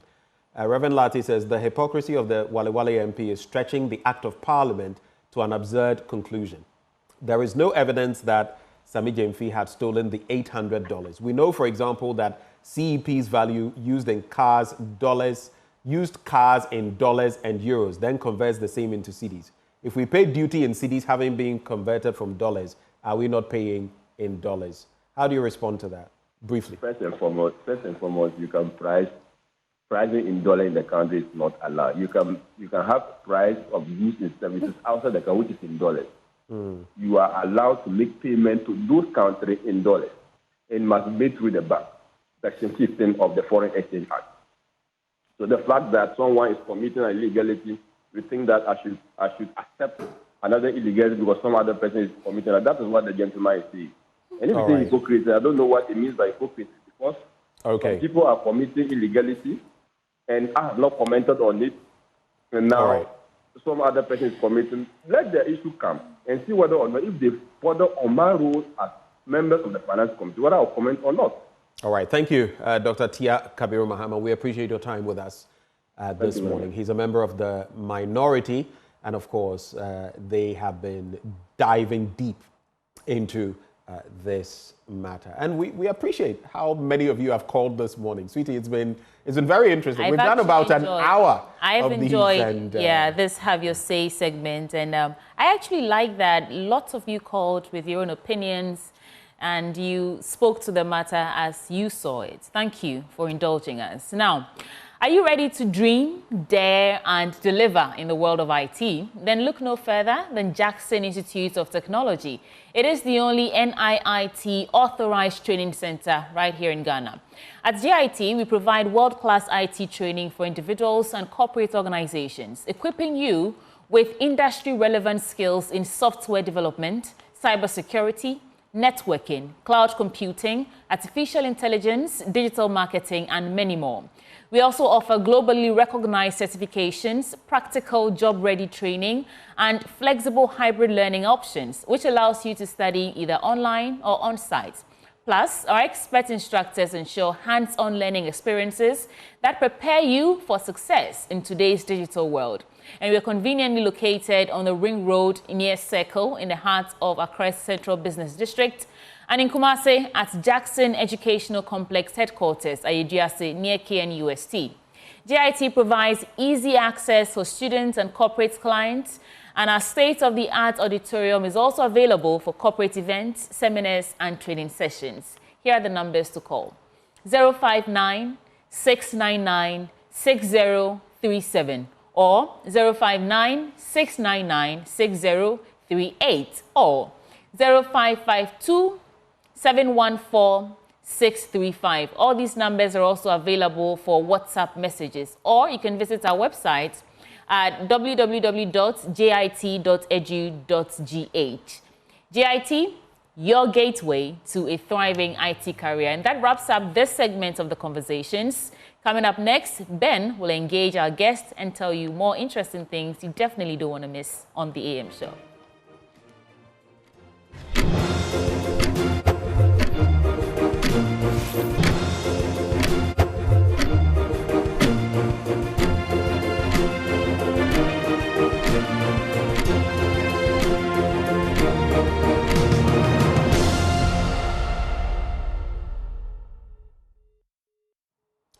Welcome back on the AM show, and the AM show is proudly sponsored by Waylead Properties. We provide quality housing at an affordable cost and with a flexible payment option. But let's talk about immunity now. You know, your immune resistance, the threshold, is crucial to your well-being. And that's why today we're going to be talking about SOS Advanced in terms of its revolutionary cellular health supplement for your body. Joining the conversation, we have Mark Pollack. He's Chief Marketing Officer, SOS Essentials UK, and Dr. Sandra Ashong. She's a medical practitioner. Both of them join the conversation in the studio. Good morning. All right, so let me put the disclaimer out there in the sense that I have used this for about 2.5 years. We're laughing about it in the studio. So it's something that I know we don't usually promote, but here we go. I'll start with you, in Mark, in respect of SOS Essentials. What is the importance of immunity or immune resistance to every individual out there? How important is it? Okay, well, our immune system is the thing that keeps us going. It's the things that keeps us from the illnesses, from the pathogens that are trying to attack us. What people don't realize is we live in a toxic society. If I was to ask the question, are there too many toxins out there? The answer is going to be yes, because of pollution, because of the tens of thousands of chemicals in our food chain, the chemicals used to farm, in our water and our drinks. There's too many chemicals. And they're toxins, and they can build up in the body. So when you're talking about the immune system, its only job is to fight those and to clear them from the body. But if it's compromised, i.e. if there's too many toxins, then they can get into the blood. And therefore, it affects every organ in the body. Okay, so the importance of the immune system is it keeps us alive. It keeps us going. And how does it impact our overall health and well-being? I mean, you talk of toxins, pathogens, and nowadays we even hear of microplastics that we are inhaling, that we are ingesting in different ways. Yeah. They're all having a negative impact on the body. Now, if you give the body what it needs, i.e. the food and the nutrients and so forth, it's designed to do what it does naturally. We don't have to think about our heart beating or food digestion or whatever. It just does it naturally. But if it's compromised, then things don't work the way they're supposed to work. And we used to, back in the day, maybe with grandparents, there used to be a regime of cleansing where you'll have to cleanse once a month, once every couple of months. You hated it, but they did it, and there were less issues. Right. Okay? That's how it was. Now, who has time for cleansing?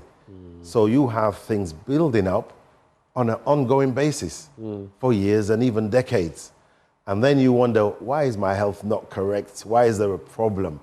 And a lot of it is to do with the buildup of toxins in the body. And, you know, I saw on your face, Doc, as I come to you, as he spoke about how naturally back then you would detox, the enema ball and all of that. I mean, we've all been through those systems. It helped us. Now we don't do that often. But in terms of symptoms, are there any things that we can look at and say, I think my immunity is compromised, for which I need to do something about it? Okay, thank you. So I think on a regular day, of course, we are supposed to be up and going, but you realize that sometimes at a point in time, probably you probably catch a cold or you probably have an infection, and which on a normal day, it doesn't really occur. And then you realize that when you have an infection or probably you easily become allergic to something, the recovery is slow, or the infection is reoccurrent. So we are looking at when people begin to fall ill often, and also the recovery is very low. Then when you see these signs, you should know that probably your immune system is being compromised. The other aspect also has to do with our energy levels. Maybe you wake up and you realize that the way you used to be active, now it's a bit slow. So when there's low energy, should also, give a fair idea that, hey, I need to check my immune system. And even our thoughts, our mental clarity. Ask yourself, maybe you realize for some time now you become confused, you can't really think through. Brain fog. Myalgia and all that, fatigue in here and there. So those are some of the things you need to look out for when your immune system is being impaired. Now, there are lifestyle factors as well. I mean, for some of us, we sleep little and work more. Diet, stress, and all of that. How do they impact our immunity? Yes, they are very crucial when it comes to diet, your sleep, and whether you are exercising or not. Even the kind of foods that we eat play a very significant role.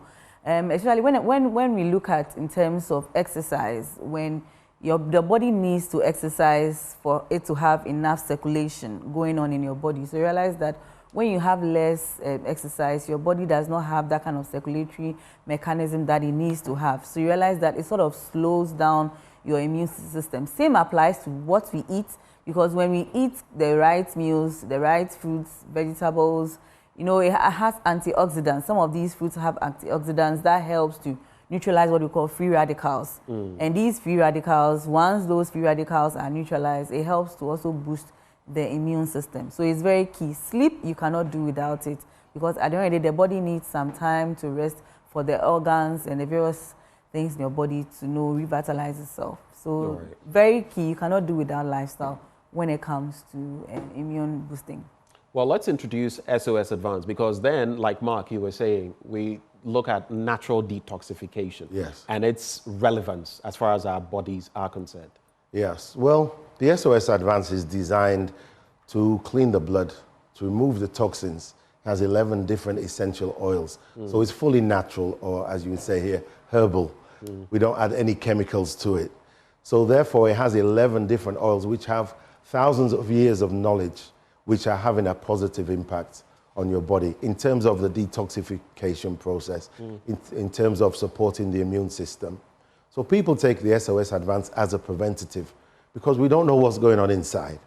So you take it as a preventative, you do some exercise as the doctor says, you take your water as you're supposed to, and you try and eat well. But the Advance is made with nanotechnology. Okay, so that's the unique difference for us. We've been able to reduce the size of those natural particles, which means they can pass through anywhere within the body. So normally, for example, if you have parasites, when you take something to remove them, they hide in the deep tissue. Then when you stop taking it, they've laid eggs, you've got them back again. So the SOS Advance can penetrate the deep tissue of the body, can remove the pathogens, the viruses, and so forth. So you feel better more quickly. So normally your traditional medicine that you might get from the pharmacy will work to a certain level, but will work quite quickly. But natural things tend not to work as quickly. That you tend to have to take them for a long period of time before you feel the benefit. With the SOS Advance, you'll feel the benefit within the first week.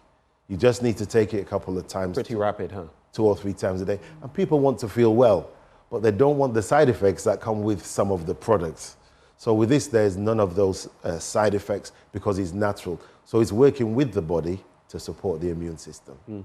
Dr. Shong, so what are some of the toxins that on a daily basis, walking out there, merely breathing, we're exposed to, and which organs are crucial in respect of this? So with regards to toxins, you are looking at biological toxins that are the bacteria, viruses. You know, for that we have them all over.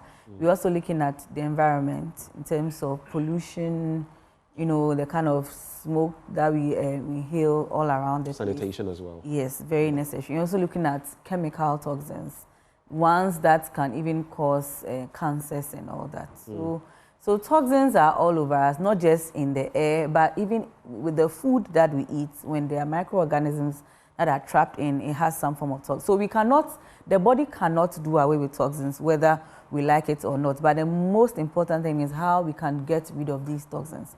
Because you cannot be too careful with it, because once you are driving, once you inhale, of course, some level of toxins would be in your body. So the important thing is to be conscious and intentional about detoxing your body often, which is very, very key. And with a bit of a focus on that detoxification, which organs are crucial to look at, and how does SOS Advance, accelerate? So the organs to really look at is the kidney. Kidney is one because it will help to filter any toxin in your body. The other is liver. You know, when toxins get into your liver, the liver has the ability to convert it into liquid or soluble form, watery forms in which it can be excreted out of their body, and also in terms of your gastrointestinal, your digestive system. So these are some of the various organs we can look at, and I believe with SOS Advance, it's able to help to cleanse the system effectively. I know most Ghanaians do not, sometimes people are really not sure, should I take something to detoxify? Yes, it's very key. And once in a while, a supplement will do. So yes, you should try some supplements like SOS Advance. Mark, you've already mentioned it's a natural supplement for cleansing the blood. But I just want you to highlight how unique this formulation is. And moving on from there, for someone who is considering, getting on SOS Advance, at least I have a testimony. I use it as a cocktail together with other things, but even when I was using it alone, it does work for me. I don't know about other people. What would you proffer for them and why? I'd say definitely people should take it because we don't know what's happening on the inside. We're breathing things in all the time and we're eating too much processed foods.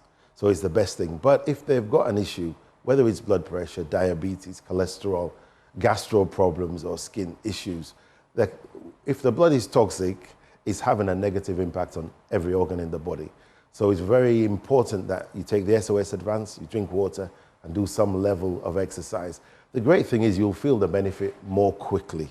So within a week, I mean, you have your own testimony, so you've used it anyway, but within a week you start feeling that benefit. But we recommend people take it for at least a month to break the life cycle of anything that's in there, like a parasite or the different pathogens that they have.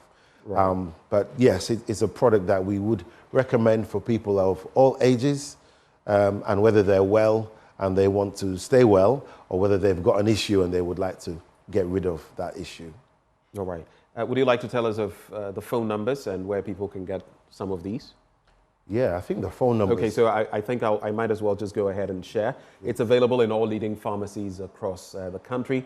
And for further inquiries, you can call the Ghana office. That is 0555 838 992. That is 0555 838 992. If you'd like to purchase in bulk, you can call these numbers 0243 150 609 or 0244 865 454, or finally 0277 471 996. And the website www.sosessentials.com. www.sosessentials.com. 20 seconds each. Final words. So we go. Okay, you'd like to go. Okay, so all I'll say is that we all need to detoxify. Once you are aging, you're in your 30s, 40s, 60s, you need, it should be a lifestyle. That's an important point you're making there. Yes. Once you cross your 20s and the rest, Yes. your body is not the same. So you need it.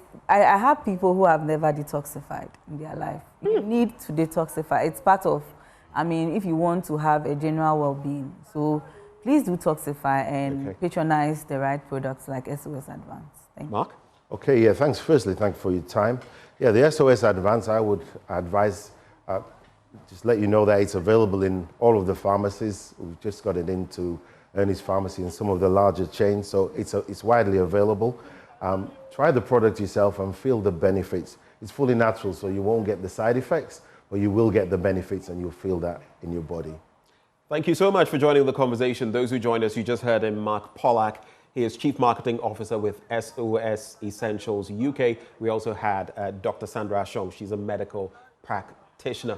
We're quickly heading to the railways because workers have begun an industrial action after declaring an indefinite sit-down strike on Monday, May the 12th, bringing services under the Ghana Railway Company Limited to a grinding halt. The workers are demanding their unpaid salaries and an improvement in their working conditions. Well, the industrial action is led by the Railway Workers Union in Accra. My colleague Collins Frimpong is at the Accra Railway Station and joins us live. Collins, what can you report from where you are?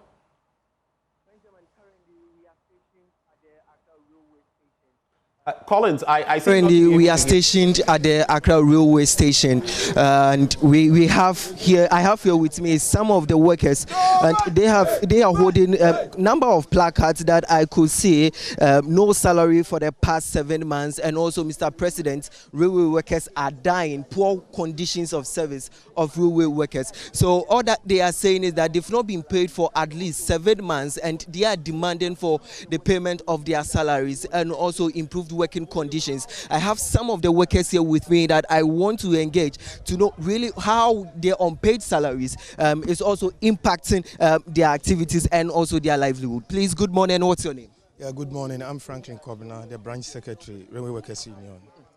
This morning, we've seen that your workers, yourself and your colleagues are here embarking on a sit-down strike. What really is the situation on ground? Yeah, we have worked for 7 months without salary. And yesterday, we engaged the management, gave them by the close of the day. If nothing is heard from them, today our train won't depart from Tema to here. That is why you are not seeing the train parked here. And you said 7 months. So when you approached authorities, what was the situation? Have they given reasons why you've not been paid for at least 7 months? We are not hearing anything better. What we were told was the previous government is gone. They left 3 months unpaid salary. So we started demanding it just after the new year. And we were told they are expecting the new minister for them to engage him. We waited. The minister was appointed, went through vetting process, confirmed by Parliament as the sector minister. So for now, we are telling our management to go there and negotiate things with him. We were told they have been there, and then from ministry and head count was organized by the ministry, for which that was last month. And we know we were told that just after the head count, we will be paid. And then 13 days of this month, nothing is being heard from management. And we don't know what is going on. So we wanted to know why we haven't been paid and when are we going to be paid. So that is why you see the workers here. Yourself, how are you coping without salary for 7 months? How are you coping? Very, very bad. For me, it's my wife who controls the house now. I've now become the woman and my wife is now the man, doing everything for us, which is very, very, very bad on my side. And I think same to my people here. Let me engage more people here. Good morning, please. What's your name? My name is Cobra Morris. No problem. Mede Cobra Morris. Na crisis a woman de masa oya din papa. Is a air no no hwe. Is a we school. School we most of them yamba ko private school. Is a resource okitemi. Etumu de oye adia adan ko school last year. But because of aketwene 120 yentu me ko school. Obi yale common 20 cities or ko to mpakun wewu. Last 2 weeks wewu anye 20 cities na fan ko to dum wewu. Nti abadi na mpanyimfo no wodre yen. Nti yenya management no de wombla womaka bibi nchen. Ayendem de achenu anya de obey adwuma. So what can catch from ntwa kampa yepe because yenye adwuma ne won sisien. Nti yema abana so nti de yempanyimfo no yentumi won nye adwuma bio. So one system mpanyimfo na se de mpanyimfo no beda adwuma na no de a adwuma no wegu. Totally, into one man. So apart from the demands apart from say you be to amoka 7 months, aketiano more saying they at the radio to abain him say omunyi mumpenim for ben management from MD to final them pen for de dwuma nanim no. That's the Ghana Railway Company. Ghana Railway Company. Although you win edi. When you win edi pado chewangum because enyama bi wo ho a mpemfo no di seyen. Enyama bi wo mpemfo no di seyen. Nti when you want to total ado you want to when you want to say what is campo be shade manim na dem pay fun obogbo enyim ma ye boko form Right, Benjamin, what he said is that they've not been paid for about 7 months, and as a result, their children, they are reopening school and they do not have money to even pay for their school fees, not to even talk of providing for them. And as a result, they are demanding that government should release their salaries for them, their 7 months unpaid salaries. And also, they are demanding that the management for the Ghana Railway Company Limited also, they sack them and make sure that they get new management. Let's engage more people here. Please, good morning. Good morning. I'm Benjamin Boame Mesa. Are you a worker or one of the leaders of the worker? I'm the worker. You're a worker. Yeah. What's the situation really for you? Martin, you demand our salary for past 7 months in Wuntrianka. Now, management all the time in the Ochina, It's washing a bufu. Because you ain't 8 months. You ain't now. We be school. So one be school cry. One can say 8 months. Say echo in for borrowing. Can you go all the time for borrowing? No. Ain't you brother there? Why management? What ban would trace scan my hand? Say if government is not for scanning by then what my yesterday government on for scanning by into the want to munche. So until them that you better now. Through there, yen sabaka yen salary 7 months arrears no yen sabaka and Sunday you go back to work. Now 2, 10 year catch and there or the investors we show in the Obaba Fejumano because young day management want to me Jumano. Investors also ban what block investors no because private investors. Yeah.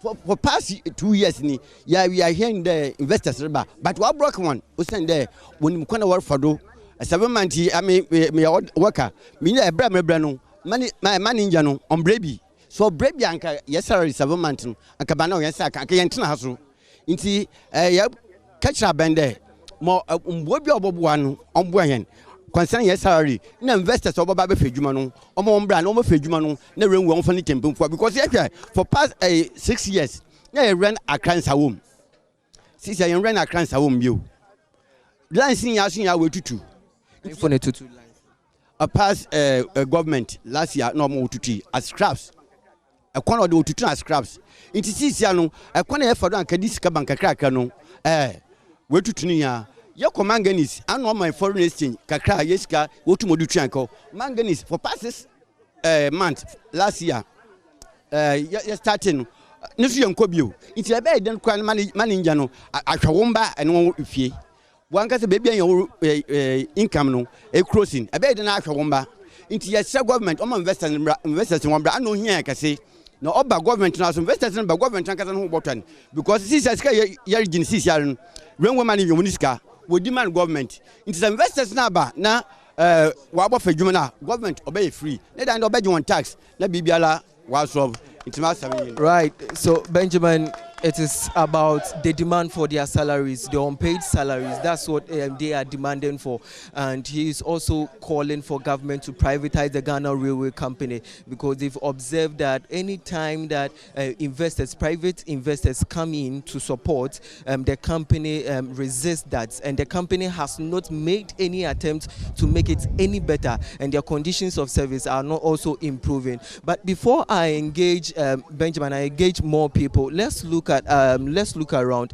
This morning we were, according to them, the railway or the train was expected to be here from Tema, but the problem is that this because of the strike action that the workers have embarked on this morning, there is no train here. So no train moved from Tema to Accra here. So all passengers who were expecting to use the Accra Tema train did not or were not able to use it because of the strike that the workers are embarking on and demand for their salaries. So currently, far away from where I'm standing, I could see that people are drying their things on the railway lines, and also people have already dried their slippers, their shoes, and people are also selling on the railway line. And also the end part of the railway line too is no different from the situation because of the train not moving from Tema. People have already begun to occupy the railway line, begun to trade on the rail lines, and also began to dry their things on it. So that's the situation here. Right, because of the strike, the workers, the train have not been moving around. So let's engage more people, more of the workers who are currently embarking on a sit-down strike. Good morning. Fine morning. But you're frozen. You're from George Donko. Situation, strike now, situation or at the same at the moment. Very tough, very hard. In fact, say Kakrana, Obin Bebre, Binuma Romonkwa, what this situation emu. Onya sika, or the bit me, I no other two drew cramano, no home crass and hoyaba. You were one me boys, I'm supervisor. No one boy or me weather. Then recently, we will just a day plan kakra, tetanus, okay, my plan. We will just start that, of course, this year, Dania. When you scan to drew. The situation here was very so bad. In fact, management here more teacher so omomla no meche chembi omaka bibi papa nchen ombehwe kwan omafa so ombetumi tuan ka na se omuntumi tuan ka na adwuma na omuntumi ya dan efide ye hu se sesi a de adwuma ye ntumi ye nti ye nkọ na ye hu ba bia sesi a ye kọ a ye de asam ye de kọ omomla meka nchen because yeah very tough to say this na ye can obi ani abre after today, the end of today in Ankasanum, Dabana water cradden and there, then a lot of Nyama business and papa. Until yes, say management, in fact, so even some will be a much me a yama him pa, and I know say and can yet this situation on the Abba. Because you who say past government in Adena, Nyama baby in Adea, to me, Punchen, to a lot also to me, and yeah, chim, who they waste, na because Obi film because of treatment, working conditions, Samokom, now apply other money insurance cover. Oh, insurance cover him. But in this situation, since you know, scanning okay, fine, scanning on to me, anchor insurance or cover him, say now, no, unless I would do Sikako and son of my refund the amount, amount. It will take some time. Scarecrow no mean being Dominiska. Thank you. So, Benjamin, he is a supervisor, and he mentioned that one of his colleagues lost his life because of poor working conditions. He was hit by a metal and he couldn't seek medical treatment, and the insurance too, according to him, he was supposed to take care of himself before the insurance they pay back the money, but he couldn't afford it. As a result, he lost his life. So reporting from here, the Accra railway line, workers of the Ghana Railway Company have embarked on an indefinite strike because of poor working conditions and also unpaid salaries. As a result, today the train from Tema to Accra has not been working. Reporting for Joy News, Collins Frimpong. Over to you, Benjamin.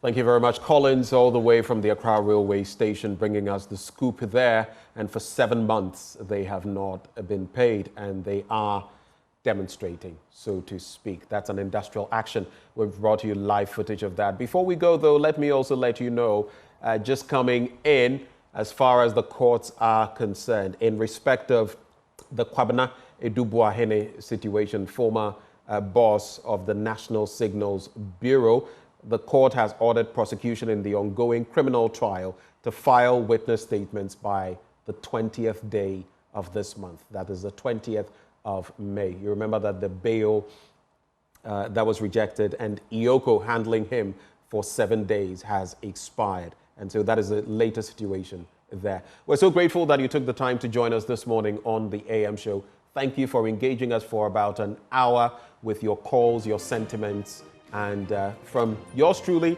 from Sweetie Abochi, we love you. Stick and stay. Up next is Joy News Desk.